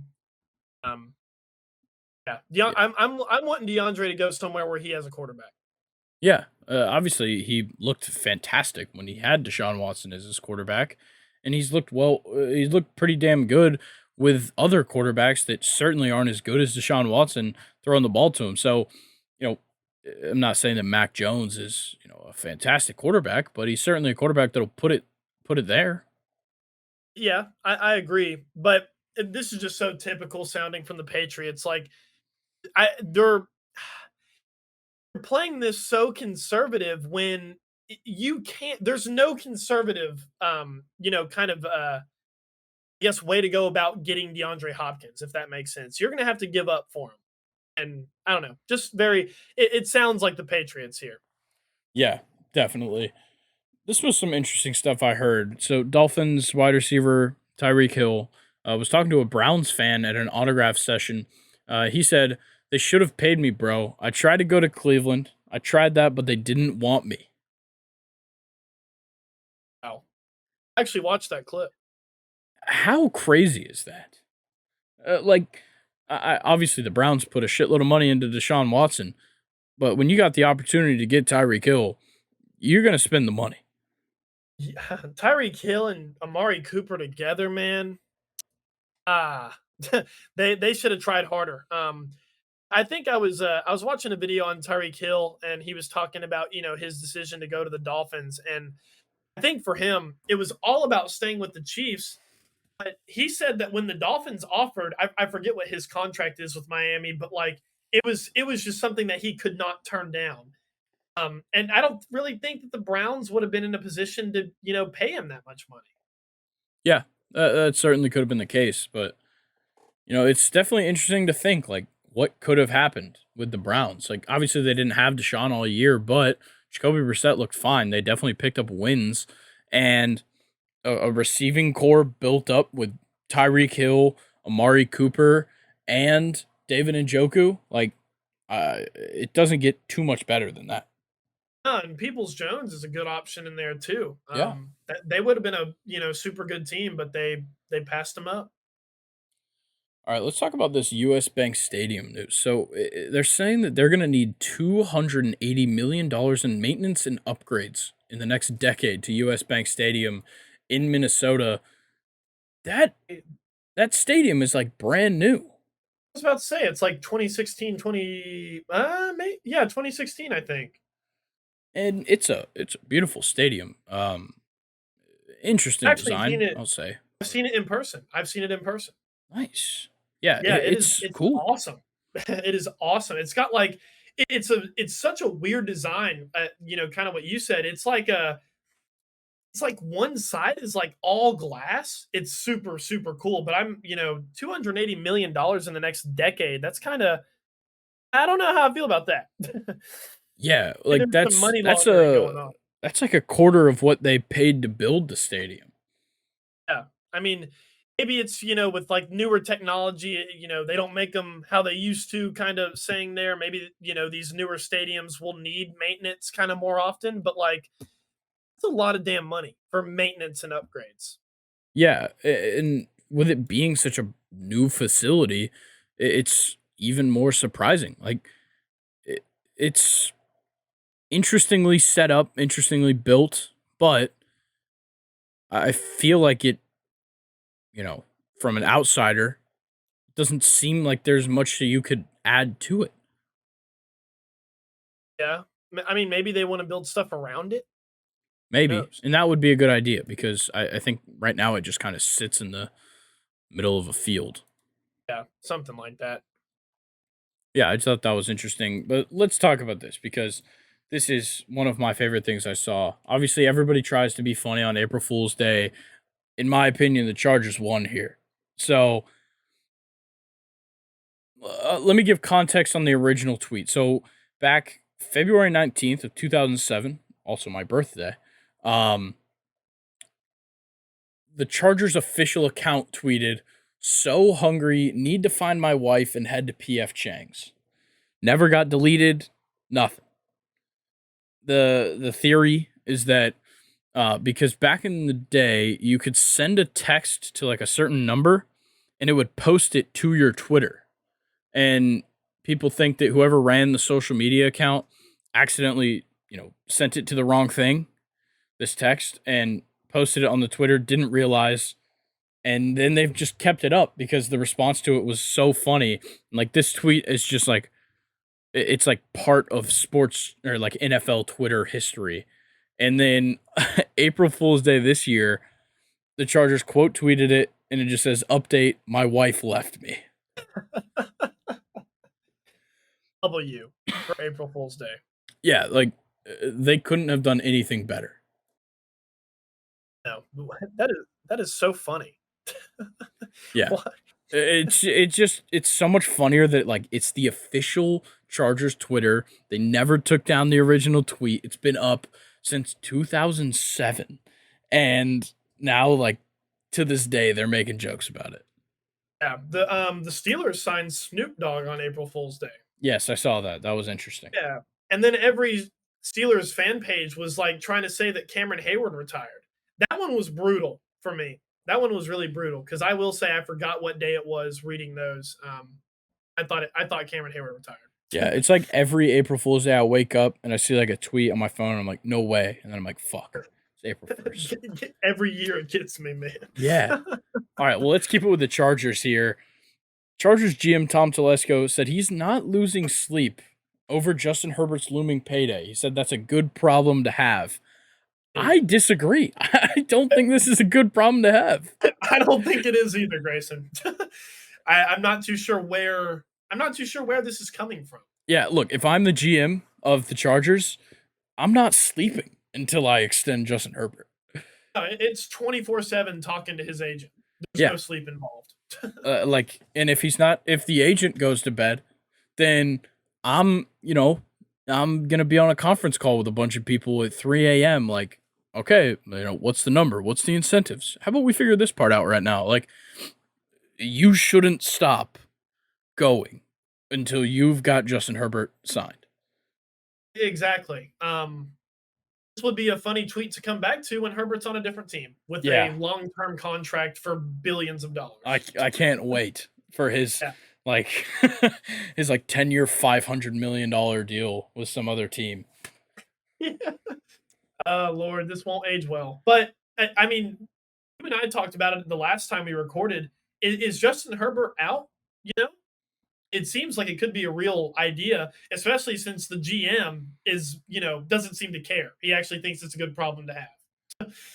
Yeah, it just seems like this entire Chargers franchise is in a very bad spot right now. Because realistically, what could happen over the course of this next season, where Herbert could walk in free agency afterwards, is Brandon Staley is certainly on the hot seat. Austin Eckler might not be there. You have so much money tied up in your defense, and they're not really performing at the level they should be. This team could blow up in the next year if they don't re-sign Herbert. Yeah. And it's, with what we've talked about on the podcast before, with, how good the team was with Phillip Rivers and, Melvin Gordon, the Chargers' time is now. They have had way too good of a roster with nothing to show for it for way too long. And, kind of with what we're talking about now, it looks like they're on the verge of losing it all. Yeah, certainly. Okay, I'm about to read the weirdest sentence I'll ever say on this podcast, okay? Let's hear it. All right. Per Adam Schefter, Damar Hamlin told President Biden that he thinks he'll be able to play again. When I first read this, I was like, hold on. I didn't know that Damar Hamlin visited the White House and talked to President Biden. I didn't know that happened. But I see an Adam Schefter tweet, and I had to just sit there for a second and just be like, what the fuck happened here that I missed? You think maybe Sean McDermott wants to know that, if Damar Hamlin's going to play again or not? Yeah, maybe Damar Hamlin would have talked, it would have made more sense if it's like Damar Hamlin puts out statement saying that he'll play again. Yeah, I'm glad that the president knows that. Yeah, he's going to remember. Okay, we're moving on. Whoa. Moving I don't on. know. We've already gotten political, with what you said about Taiwan a bunch of episodes True. ago. That was probably one of my favorite things you've ever But I'm not getting into American politics. Yeah, never. All right, Shad Khan. Once again, a weird statement, especially coming from Shad Khan, because as an NFL owner, I wouldn't expect these words to come out of his mouth. He said, The vibe I get is that we've cracked the code. And it's very weird for a 72-year-old man with a handlebar mustache to be saying this because that is like a sentence that I would hear from like a 14-year-old girl, like talking about like I don't know, like stealing alcohol from her parents. Yeah, this guy, he's a character. I think he owns a soccer team as well. It's kind of interesting. He's just he certainly is a character. That is true. But like he might as well have been like said like it's giving whatever. Like the vibe I get. It's so weird, bro. What a strange guy. All right, let's talk about this real quick. So, while discussions are at an early stage, an NFL owner told Front Office Sports that creating a 4 team European division via expansion is something that is under consideration. The expansion fee for each team would be in the $3 billion to $5 billion range. What's your first thoughts here, Luke? My first thought is that putting a fucking entire NFL division in Europe, three billion to 5 billion, still won't buy you the Commanders. That's a good point. But Just insane. my thing is that this is not going to fucking happen. Yeah. There is a market in England, especially, and we saw what happened when Brady went to Germany. There were like millions of people that requested a ticket. I But don't that's know. because it only comes around so often. Are they It's really true. going to support a franchise week by week? Are they really going to show up on a Sunday if, in Berlin, Germany, if Bayern Munich's playing that day? No. Yeah, that's a really good point. I mean, will they? What if Monday Night Football's in Europe? How many of those Europeans, are going to want to do something on their Monday night? Of course, for us in America, Monday Night Football is every Monday for me during football season. Europeans would kind of have to adjust to that, and it's prime time. It's supposed to be a packed stadium with everybody on TV, watching. And I it would be cool to like talk about it and discuss what cities could host. Personally, I would like the NFL to keep it to just, 1 or 2 games in Europe, not like a whole division. Because you got to think of like the teams that have to travel there and stuff, and the European teams having to travel to America literally all the time. Because, Yeah. the only other teams in Europe are the 3 other teams in their division. So I see a lot of issues, but I don't think, the NFL, they're just seeing the dollar signs. That's really all they care about. But like realistically, there's not very many dollar signs here because I just genuinely don't think they could support a franchise like that. Like, look, when there's like we see this in American cities, there's already a problem. Like with the Falcons game, if you go to a Falcons game on a Sunday, a 1 o'clock game, and the Braves play a 1 o'clock game, the Falcons are gonna have an empty house. And if like kind of the example I gave, if there's a game being played at Allianz Arena and Bayern is playing away at Borussia Dortmund on a Sunday, ain't fucking nobody gonna be there. Yeah, nobody. It just I don't know. It doesn't make sense to me personally. I mean, it's like a fun idea to talk about, but like I said earlier, I really hope it doesn't happen. Don't think it'll happen, and I don't think it's feasible to happen. All right, well, let's talk about somebody's response to a tweet we actually talked about last week. Asante Samuel Jr. was telling Lamar Jackson, like, don't go to the Patriots. You don't want to play for Belichick. Matthew Judon quote tweeted him, said, "Hush up, it's different over here." I love this. He's basically like, "Hey, don't say you're not part of this." Exactly. He's just taking up for his head coach, and quite frankly, Matthew Judon's career has exploded under Belichick. He's a completely different player than what he was in Baltimore. It's Yeah, been fun to watch. It's been really fun to watch. yeah. I love Matthew Judon, and if he can recruit Lamar, I think that all of New England would love him too. Yeah, sure would. All right, probably my favorite news of the week. Robert Griffin III is in talks to join Josh Harris's group for the Commanders bid. I'm so happy about this. I love Robert Griffin III. Yeah, he's kind of What does he do now with broadcasting? So Who's he with? he's an analyst for ESPN, primarily doing he does like games on like SEC Network a lot, Yeah.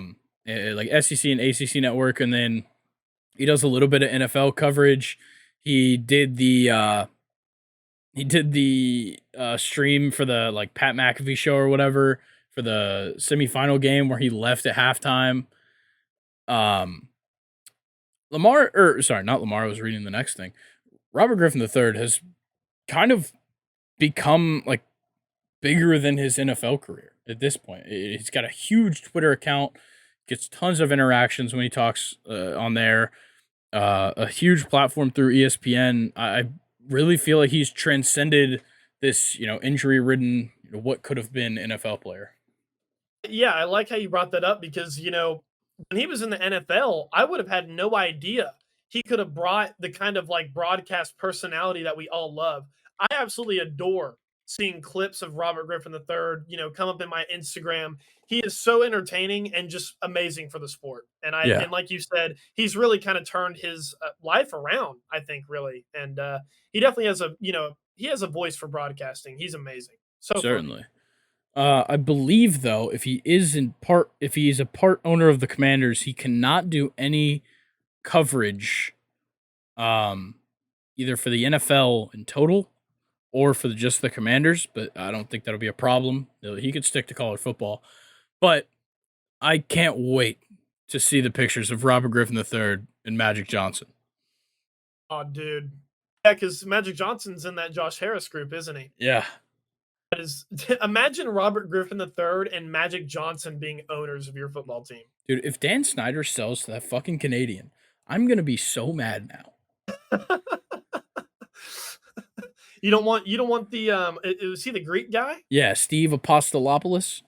Yeah. Why are you're not with Steve? No, I want Magic Johnson and Robert Griffin III to own a football team. Yeah, that The would be football pretty cool. team, The football team, exactly. formerly known as the football team. All right, we got a little Lamar to talk about. Ah, man. I know it's the littlest amount of Lamar that we've gotten to talk about all season, or all off season. So Lamar Jackson in the Baltimore Ravens obviously has not come to a close. It's still very much going on, but the end game of this situation includes the possibility that he won't play in 2023, 2024, or whenever it takes to get an offer that he won't refuse, which most likely isn't going to happen, but it's certainly a possibility that he sits out a year or more. All I can say, man, is like look at what happened to Le'Veon. I think it was 2018 or 2019 where Le'Veon sat the entire year out. Ended up making less money with the Jets. Of course, he got more guaranteed with the Jets, but less money overall. Just his career completely kaputted. Look, it's obviously like you said, it probably won't happen that he won't play in 2023 or 2024. But God, that would just suck to see Lamar not playing for 2 whole years. He's way Yeah, too entertaining. exactly. That's kind of the same boat I'm in with it. Like, yeah, he could sit out. It would be a bad decision for his brand, personally. I don't know. I think it's kind of crazy. Yeah, but the fact that that's even a possibility is just ridiculous to talk about. Yeah, it's wild. Let's talk about this Patriots news. So, Bill Belichick, obviously the GM and head coach of the Patriots, has shopped Mac Jones to multiple teams during the 2023 offseason. Full list of potential destinations is not known, but some teams mentioned as possible destinations were the Raiders, Texans, Buccaneers, and Commanders. This is very interesting. First of all, forgot that Bill Belichick was the GM. So when I read this the first time, I was like, why the fuck is Bill Belichick the one doing this? Then I remembered he's the GM as well. But I feel like they're not really in a position to be shopping off Mac Jones. Yeah, I don't either. And he's honestly not a player that I don't think I'd really want to shop off just yet. Maybe they're bought in on Bailey Zappi. maybe, but I don't know. Mac Jones, I feel like still can grow a little bit. He did not play well last season compared to his rookie year, but like if I'm Bill personally, I would still rock with Mac. Come on, Luke. Remember, remind yourself, you're not Bill Belichick. I did say that a couple times. I'm also not Asante Samuel. Yes. But I get it saying, like I get shopping Mac Jones just to see what's available, see what the market looks like for him. But realistically, they're not going to trade him. Yeah, but I don't know. It's got to kind of make Mac feel some type of way to be kind of like shopped this early in his career, or at least I feel like if I was Mac Jones, which I'm not, Grayson, but if I was, I would be kind of a little bit butthurt. Yeah, that's fair. And I mean, I feel like it's like I said, it's a little bit too early to shop him off, but he hasn't been great, so I understand shopping him off, especially I like him on the Buccaneers. Actually, that would be kind of cool, but the Patriots, there's no reason to, not this early. Yeah, I'm in the same boat. All right, let's do a little bit of draft talk, and then we're going to talk about our three favorite offensive prospects in this draft. We'll start with the Cowboys. They're going to host at least two prospects on pre-draft visits tomorrow. That's going to be Clemson linebacker Trenton Simpson and Tennessee wide receiver Jalen Hyatt. What do you think about the Cowboys looking at wide receiver in this draft? They, you know, I've always said that I thought the Cowboys just kind of loaded at wide receiver a little bit, too much, like kind of overkill. But that's just kind of how they are. And I mean, it works. So I Well, don't necessarily have, well, works is a strong word there, but it, that's just kind of their game plan. I don't really know how to feel about it. Personally, I think they should be interviewing a little bit more, secondary guys like in the defense, cornerback, safety, but we're looking at a linebacker and a wide receiver positions that, in my opinion, they already have. yeah, I don't see a reason. You re-signed Leighton Vander Esch. You have Micah Parsons, so it doesn't seem like the linebacker spot is something you need to take up. Yep. The wide receiver And it, spot, you just picked up Brandon Cooks. You already have yep, CeeDee Lamb. Once again, you don't need to address it. exactly. Yeah, very kind of bizarre there. And I mean, they could even look at tight end. They just lost Dalton Schultz. Yeah, That's another one. I'm gonna give a little hint. I Oh, think they're gonna get a tight end in the draft. yeah, first round. Yeah, Yeah, they love. I mean, love drafting weapons for Dak Prescott to throw to the other team too. that's true. Yeah, they love to get guys that Dak can miss. Oh Lord. All right, Tennessee quarterback Hendon Hooker flying today for a visit to the Saints, coming off of his ACL tear. Um, a lot of people have been having him just fly up draft boards. New Orleans right now, they hold the 29th pick. Uh, it, from the way it looks, there's a possibility that he does land there, but there's a possibility that he goes in like the top 15 picks. So obviously, interview the guy, see what happens. If he does fall into your hands, pick him up. But I just, I don't, I don't know. It's a lot to gamble on with a 25-year-old quarterback. That's a good point, but I like Hendon Hooker. He's someone that I definitely don't think that GMs or teams should forget about. And that kind of seems like it's been the case. We've heard a lot of Will Levis, C.J. Stroud, Bryce Young, Anthony Richardson. Guys like that. Everybody's kind of forgot about Hendon Hooker, who was a Heisman level quarterback at one point last season. So I don't know. I think that people are writing him off a little bit too quick. Should he go in the first round though? I don't know. I don't know. Yeah, I'd be fine if he dropped into the 20s, but like I saw a mock draft where they had the Colts picking him Wow. at 4, and I was like, there's no shot in hell that Hendon Hooker goes first of all before Anthony Richardson, and I don't really think there's a chance he goes ahead of Levis. He's too old in this draft, and like he's got 3 years on a majority of guys in this draft. He's got I, like 4 years on Anthony Richardson. It's just it's weird, especially coming off the ACL tear, that he's getting this much hype at this point. Yeah, I don't know, the hype around certain players has been kinda weird because, like, even Anthony Richardson, somebody that was not on many mock drafts, in the middle of like college football last year, but ever since the combine hit, people were like, "Whoa!" Now he's on number one, in some mock drafts. So the hype with this draft has been just so like it just back and forth. I cannot remember a time where it's early April and there's still so much shit up in the air. We still don't know who's going to get drafted number one. It's not like a couple of years ago where in fucking like March, Trevor Lawrence has already bought a house in Jacksonville. It's not like that at all, which is definitely making it a more entertaining draft for sure. But yeah, just very kind of wishy washy, 50-50 kind of thing going on. Yeah, I think it's safe to say that CJ Stroud is probably calling some realtors in Carolina, but Yep. there's really no telling. I saw a mock draft earlier today. They had the Texans taking Will Anderson, so I don't know what's happening. There's just no telling. But We'll I just do have know to what react to it is live. I do know what is happening. Boston College wide receiver Zay Flowers. He is certainly having his moment. He's gonna go on a top 30 visit with the Cowboys. Um, I absolutely love Zay Flowers. Anything that you know about him out of Boston College? I think we talked about him a couple weeks ago. The fact that he put on 13 pounds of muscle before the combine.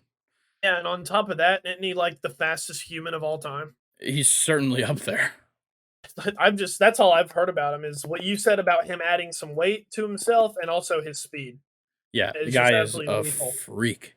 And then Miles Murphy of Clemson, he recovered from his hamstring injury. He's going to work out for some teams on Tuesday, uh, which is today. But Out of I've Marietta. yeah, I've seen Miles Murphy a lot in the top 10, and I really would like to see the Falcons take him. I was about to say I've just kind of looking up some stuff about him right now is he's actually five most likely first round fits for the Atlanta Falcons. He's the picture of Yeah, that. dude, I think So, that he's certainly an option. A guy that is in some interesting spots here. Jalen Carter. It seems like every week he's a second rounder, then he was first overall, and then he's third overall, and then he drops out of the top 10, and then he back into the second round. Like, nobody knows what is going to happen with Jalen Carter, but he did visit with the Bears. His second visit, um, he already visited with the Eagles, and his agent, Drew Rosenhaus, said that he's declining visit requests for any team drafting outside of the top 10, saying that I'm what? confident Jalen will go in the top 10. Wow. Huh. That is ballsy. This is another one where we just don't know what's going to happen. But I will say if he ends up in Philly, I'll rip my fingernails off If he ends because up in it's Philly, just it's unfair. It's just unfair. yeah, it's just mean at that point. It's mean to everybody else that has to play football. Yeah, but Jalen Carter would love to fucking join. Jordan Oh my gosh, Davis. Jordan Davis, Oh Nakobe man, Dean, guys like that. I mean, it'll be dangerous if that's where he lands. Hopefully not though. Hopefully he not. would definitely be a good replacement for Javon Hargrave. I was just about to say, and you're replacing Javon Hargrave with another Georgia guy. Just more chemistry there. Jordan Davis even looked good last year. Eh, man, that's just Scary. bummer news. It is scary, but also with the Bears at 9, there's definitely a possibility that they can get Jalen Carter. Yeah, I personally would like to see him end up in Chicago. I mean, Yeah, they've I'm in the already, same boat. housed yeah, they've already housed guys like Roquan Smith, another Georgia guy. I think Jalen Carter will do better with Chicago. That'll be a team he can grow with. Yeah, for sure. And it's a team that's growing in general, so he could just kind of follow suit. Exactly. Exactly. Osiris Torrance, offensive lineman out of Florida, said that he is the most dominant interior lineman in the draft. Now, that is some confidence Okay. coming out of a guy that is not on a lot of first round mock drafts. Uh, Way to shut him down, Grayson. Look, he's from Florida. I had to talk some shit, but I Respect it. did see him in the 20s on one. But look, the guy, fantastic. He's strong, built very well. Uh, it's pretty cocky to say that when there's other guys in this draft that are like top 10 talents on the interior I offensive line. I have always hated guys about to get drafted, like, come out and say shit like that. Not because, I'm a pussy and I don't like, confidence or arrogance. It's just that, like, you're about to get drafted. Just have respect for the guys coming in with you. Josh Rosen did the same thing. He was like, there were 14 mistakes before me. I don't even know where the fuck he plays now. Serves him right. Nowhere. And exactly. I think he was with Atlanta for a little bit. Yeah, I he don't know if he's still was. there. I hope not. I don't think so. I want to say he ended up with the Browns at some point last year. Okay. Well, anyway, I hope, Osiris doesn't have the same, thing happen to him where you talk trash before you get drafted and now you're a no name. But It uh, certainly could happen. it definitely could. All right, the Seahawks did it again. I'm tired of it. We need to put an end to the awkward selfies when you meet with the Seahawks because Anthony Richardson had his meeting with the Seahawks and it's just another awkward fucking selfie with Pete Carroll's unphotogenic ass in the background. Oh God. Hang on, I'm actually looking it up right It's now. so bad. And also, somebody put an Anthony Richardson signing bonus that you'll do Invisalign for him, please. Wow. Um. Yep. Pete Carroll he just doesn't look ready. He Dude, just doesn't look ready for the picture there. I don't think he's ever been ready for a photo in his life. Mouth open. I mean, looks like he's mid sentence. Yeah, it looks like he's like it looks like he's about to say like cheese.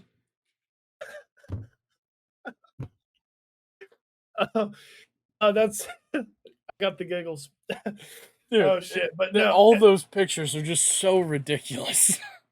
Lord. But hey, to kind of highlight the broader picture here, and this is something that you turned me on to. I am 100% for Anthony Richardson to the Seahawks, man. Yes, Like, dude. what a destination for him to land.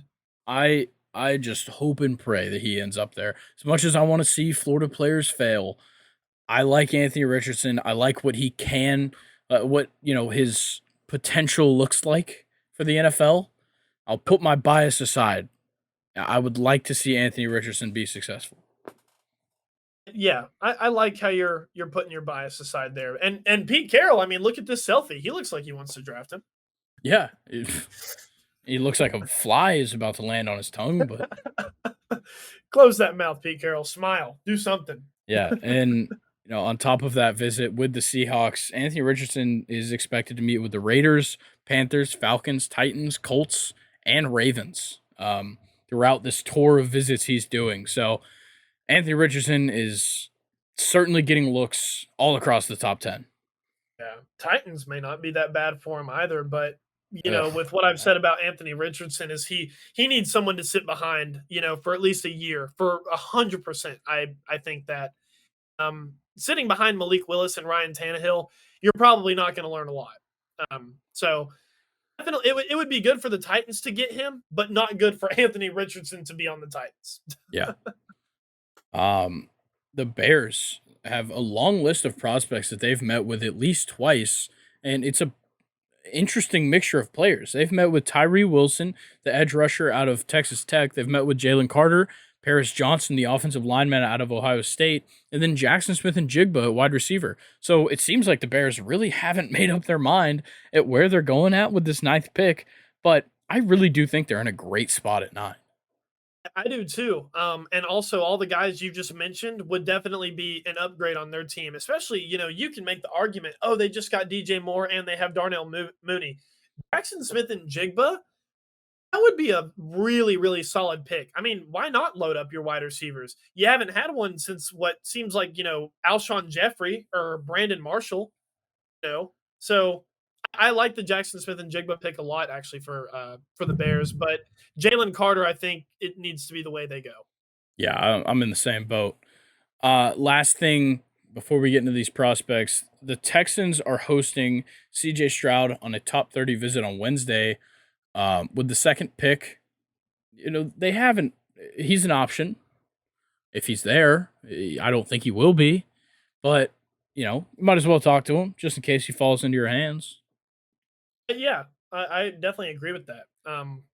And honestly, in this draft, of course, you and I, Grayson, both think that CJ Stroud is the best quarterback and he needs to go number one to Carolina. But do we really know? I'm not 100% certain that's where he's going to go. I mean, how could you be? Yeah, it's so hard with how this is all sorted out throughout this offseason, but I'm kind of digging my heels in. I'm going with CJ Stroud there, but you know, there's no real telling. Yeah, I mean, but like you said, good on the Texans for at least touching base with them, and if that's where CJ Stroud falls, maybe this meeting with the Texans, he'll be fine with that. Yeah, we'll see. All right, Luke, let's talk about our three favorite offensive draft prospects, no quarterbacks included. I'm excited for this Before one. we get into this, though, I have a nice announcement to make. Oh, Me and Luke, possibly Brock, I haven't fully spoken to him. I know, he's on his hiatus at the moment. So, he's with Aaron Rodgers. yeah, Brock is on a darkness retreat right now, figuring these things out. But we will be releasing our official mock drafts. Each of us, our own mock drafts. We are not talking to each other about it, not, figuring out like, oh, like who should I take here? It's all you. Each one is going to be its own thing. We're going to be making posts on the Instagram, Twitter. Obviously, we're going to talk through them on the Friday episode, April 21st, a week before the draft. Mark that one on your calendars. It's going to be a fun one, and we're going to have a ton of breakdown there for the mock draft. So look forward to that. Luke, let's go ahead and talk about these prospects. Let's do it. Who is the first guy that I you want to talk about? I like Jordan Addison, wide receiver out of USC. Just to kind of, brush over what this guy's done throughout college. In 2021, this is with Kenny Pickett. He had 100 receptions, almost 1,600 yards, 17 touchdowns. And of course, in 2022, he transferred and saw a tremendous drop in those numbers. 59 receptions, that's almost 50 less. 875 yards, that's almost half. Almost, like kind of losing half there. But when he joined USC, he had to compete with guys like Taj Washington, Mario Williams, and Brendan Rice. But I also wanted to highlight that those USC stats, he still pretty much leads the team in. So he was the dude in USC with other guys that Caleb Williams also like to throw to. Combine didn't really do him any favors though. I think he's like 6 foot 173 pounds, I think is what he is.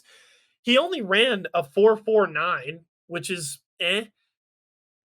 34-inch vertical, 10'2" broad jump. And those are all kind of like just average to like below average numbers for him. But I think he's going to slip because of this. I think he'll be super effective in the NFL. He can run almost any route. And yeah, he may have just had a bad combine. He looks good at USC. Like as I said, he only, didn't really do as good because he had awesome receivers to compete with. But that season in Pittsburgh, man, Jordan Addison, he's definitely someone that I think, as I said, a lot of scouts are going to look over, but I think he'll be great in the NFL. Yeah, I'm in the same boat. I really like Jordan Addison, but I also went with a wide receiver here, Zay Flowers. I can't talk about this kid enough. Obviously, the 13 pounds before the draft is crazy, but at only 5'9", the fact that he weighed in at 182 is phenomenal. Getting bigger to get ready for the NFL is huge, and he puts that on top of his 4.42 40 with a 153 second 10-yard split, vertical jump 35 and a half, broad jump 10.7. The kid is ridiculous. He was first team All ACC with 892 yards, 9 touchdowns, 56 receptions. The kid is awesome. He's got a strong change of direction. The hands aren't the best. They could be better, but he's got good ball skills. He works back to the throw very well, can be pretty slippery when he's in the open field. He can track catches extremely well. Routes are fast, maintains his momentum on the turn. Like, there's not much more you could ask for. Everything that limits him is physical, and he overcomes that by just continuing to work on it. Yeah, out of Boston College too. What a Oh, yeah. place to go. That is I can't wait for Zay Flowers. My number 2, I went with Jahmyr Gibbs, the running back out of Alabama. In 2022 with Alabama, he had 926 yards, which was the most on the team, 7 touchdowns, which was tied for the most. He had 44 receptions, which was the most. Um, Out of the entire team, he had more receptions than any wide receiver or tight end, which I thought was impressive and of note. 444 yards receiving, which was third best on the team, and 3 receiving touchdowns. He had to kind of share reps with McClellan, who was, I guess, kind of like their more sort of ground back, while Jahmyr Gibbs is kind of your everything back. He is 5'9", but he's like 199 pounds, so he's a big 5'9". He ran a 4.36 at the combine. I would argue that this dude is a little bit more versatile than Bijan Robinson. Not as good, but more versatile. And Grayson, in a league where running back twos are kind of becoming like the new meta, Jahmyr Gibbs is going to be perfect for any NFL team that wants to draft him. Yeah, I've seen a lot of people having him either late first, early second. I think that's the perfect spot to go for Jahmyr Gibbs. I don't think he, you know, in a day where running backs truly aren't valued at the same level they once were, we're not going to see a lot of guys go top 10. And if Bijan Robinson's going to go, middle of the first round, Jahmyr Gibbs late in the first round should not be people saying that he's bad. It's simply just putting that there's not a ton of value in picking up a rookie running back, and there is a ton of talent, in different positions that other teams are looking for. It's just the fact that you don't have to get an elite running back to be a contender in the NFL anymore. Absolutely not. And, we've seen it with teams like the Cowboys, the Buccaneers, Baltimore, and even the Steelers with Jalen Warren. Is the running back two is becoming like this new meta. I personally love it. I think it's really entertaining to kind of have like two backs that offset each other's skills. But Jahmyr Gibbs is kind of versatile. I think, if your running back one goes down with injury, Jahmyr Gibbs is a great filler, or at least I think he can be. But yeah, that's why I had him at my number 2. I think he's super versatile, and I love what he can contribute in the pass game. All right. My next guy, tight end Luke Musgrave out of Oregon State. Guy is just a monster. 6'6", 253. He's got 32 and 5/8 of an inch arm length. Athletic score of an 86 at the combine. Just ridiculous. And he runs a 4.61. 36-inch vertical jump, 10.5 broad jump. The guy is just a huge, huge human being. And surprisingly, his dad actually played for Oregon. And I can't say enough about Luke Musgrave. I think that he is certainly one of the best tight ends in this draft. And he kind of came out of nowhere. Oregon State is not a school that, perennially produces guys like this, but this guy's got a fantastic build for the NFL. He can certainly block. He can pass catch, just as good as anybody. They've got his comparison as Dallas Goedert. Like, you couldn't get much better than that. And the best thing is he's slippery in coverage. The routes are super good. Linebackers are a mismatch on him. He gets the footwork is super controlled, very good run blocker, strikes inside on the run block, pushes up exactly what you want from your run blockers, and just puts in so much effort no matter what you're making him do on the field. It's huge. I like how you went tight end because my number 3 is also a tight end. I went with Darnell Washington, who is an inch taller than the guy you just mentioned, Luke Musgraves, or Musgrave, sorry. But probably has like a billion more pounds on him. um, I've seen Darnell in person. He was 6'7", 270. Is it? I mean, he just looks like a freak of nature, and in a good way. I mean, this dude is built tall as fuck. I watched him jump over an Oregon player week 1. Insane. In 2022 with Georgia, 28 receptions, 454 yards, 2 touchdowns, but he also like had to compete with Brock Bowers. I mean, if anybody spreads the ball, it's Georgia. They don't really have, one offensive weapon. It's kind of everywhere. His combine was ridiculous. He also ran a 4.6 at 6'7", 240. Yes, he ran a 4.6 at 6'7", or no, 6'7", 270. Sorry. He had a 31-inch vertical. He had the same broad jump as Jordan Addison, my first player that I mentioned, at, 6'7", 270. I can't say it enough. Next Gen Stats has him as the second most athletic tight end at the combine and the second best overall among all tight ends in this draft. And the kind of thing with Darnell is he may not have the stats, but his versatility is going to be incredible in the NFL. He's 6'7", 270. I just said it again. He can block. He looks good after the catch. He can run routes decent. He has decent hands. I can't wait for this guy to be in the NFL. And I think mock drafts have him a little bit too high. I think he needs to go lower. Yeah, I've seen him all over mock drafts, like really anywhere from like kind of like late mid first round, late first round, second round. Like he's all over the place on these mock drafts. His impact is going to be immediate for whatever team picks him up. I'm kind of in that boat where even if you're not using him as like your tight end number one, he can come in and run block, he can come in and pass block, and he's still a threat 100% in the receiving game. So, I mean, his size and his weight and just his athletic ability, despite how huge he is, I mean, there's he's definitely a rare breed for sure. For real. All right, my last guy, Osiris Torrance. I got to talk about him again. It's like ridiculous how much of a beast this guy is. 6'5", 330, giant. The first ranked guard by Next Gen Stats at an 81 from the combine.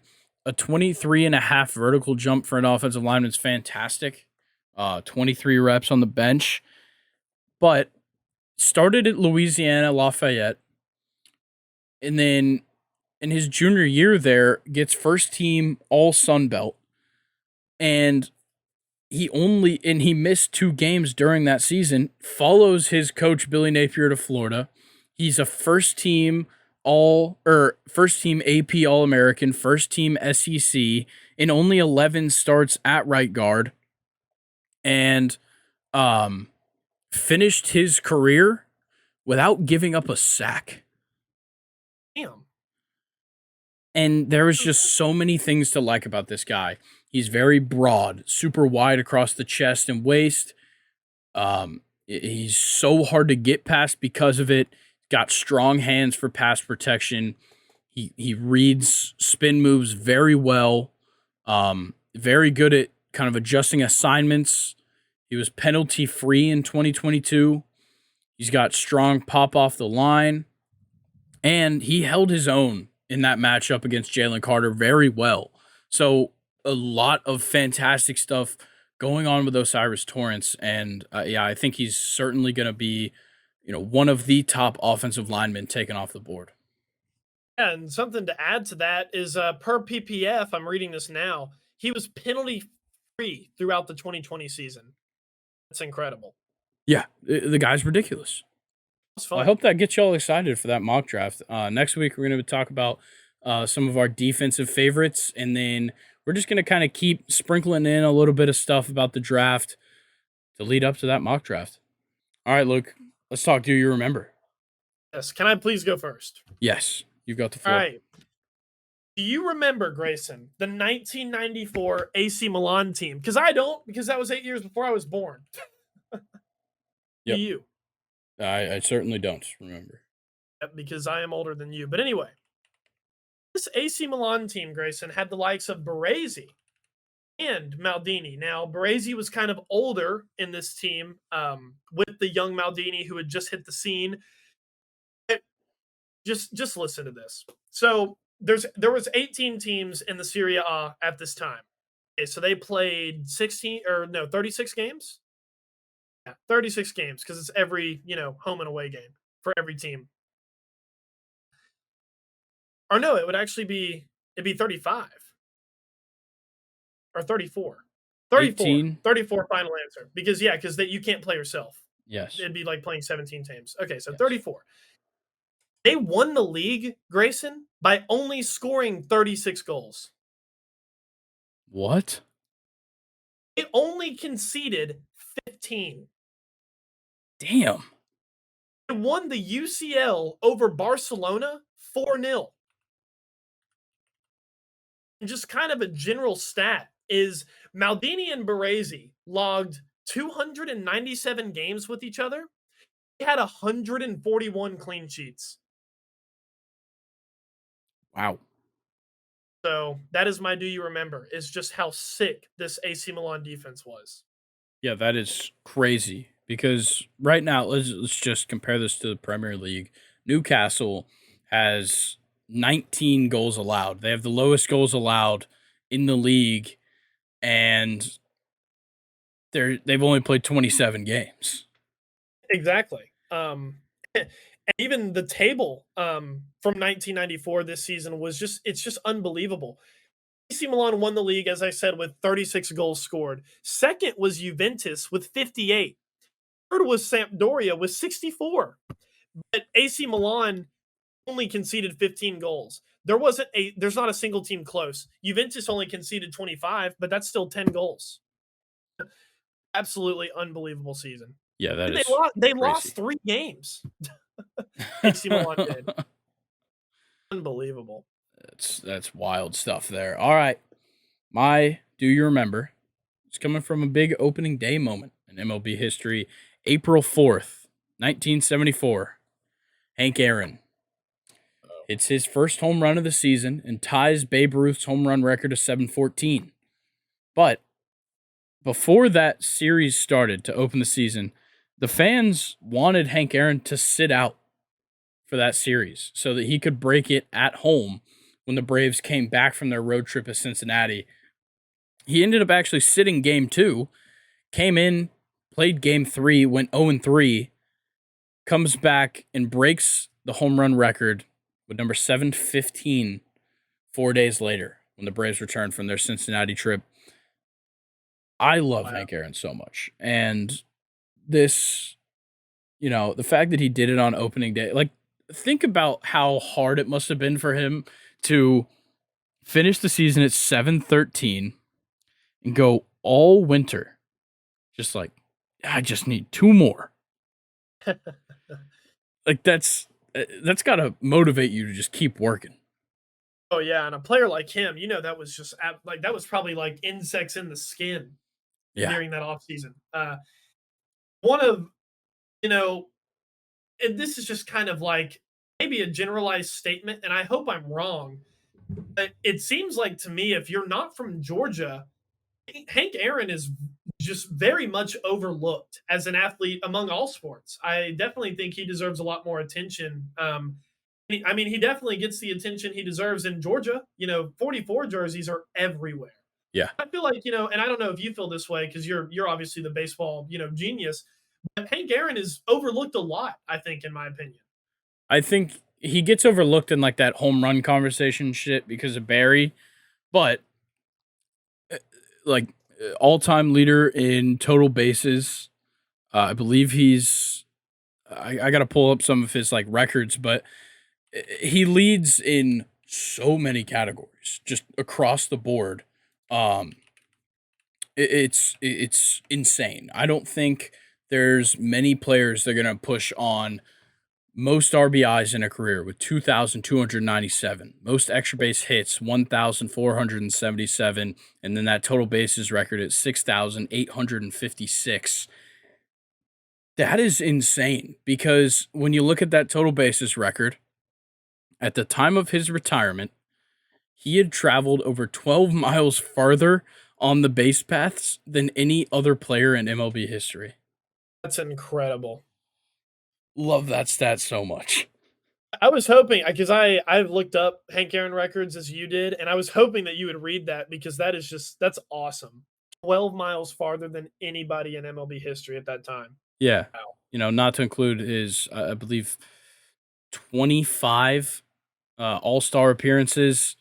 Um, Dang. it just absolutely crazy. He played almost 3,300 games. That puts him number 10, or sorry, that puts him 10 behind Carl Yastrzemski. That puts him at third all time. Um, it's just he's such a legend, a guy that I truly believe that he is the best of all time. Obviously, people can dispute it however they'd like, but I am a Hank Aaron guy through and through. I even ordered the City Connect hat. Oh, not the City Connect hat. I That's did. sick. I had to because of the underbrim. What's on the underbrim? It's got a stitched in "Keep Swinging" number 44. Oh, I love that. And just a couple more things. Looking at his Wikipedia, he was a 25-time All-Star consecutive, Yeah, 25 years straight. Hank Aaron was an All-Star. yeah. And if you That's take away his home insane. runs, he'd have still had over 3,000 hits. My God. And on top of that, this is egregious. He was inducted to the Hall of Fame in 1982. He wasn't a unanimous vote. Yeah, that's crazy. That's got to be some racism. I want to see the guy that didn't give him votes. Honestly, 1982, that's a fair assumption, but, like, how could you I really would like to know the argument for not, voting for him. Like, what grounds do you have to stand on? It was probably the same thing we deal with now, where it was just some old guy who was like, "Well, he's not Babe Ruth."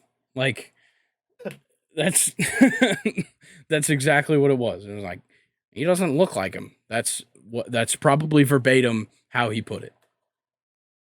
I can see that, but, what a player Hank Aaron was. Yeah, absolute legend, the goat in my head. All right, Luke. Anything else you've got for the people? Um, no. I think I'm good. I think I'm good. All right. Well, we're going to keep coming at you with baseball because I don't think I've ever had this much fun following the MLB.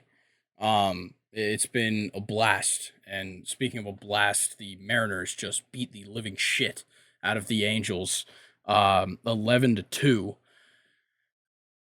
I'm just enjoying myself so much with the MLB and coming here talking to the people. Luke, I know you've been enjoying yourself. You've definitely expressed that to me. And yeah, I couldn't be happier with where we're at right now. We got the draft coming up. Obviously, those mock drafts are coming up. We've got more announcements to come. And yeah, I can't wait to continue going riding into the summer. Yeah, for sure. Actually, real quick, Teoscar Hernandez hit a home run this game. Oh, nice. Actually, 2? All right. Well, we're going to sign off for Anyway. now.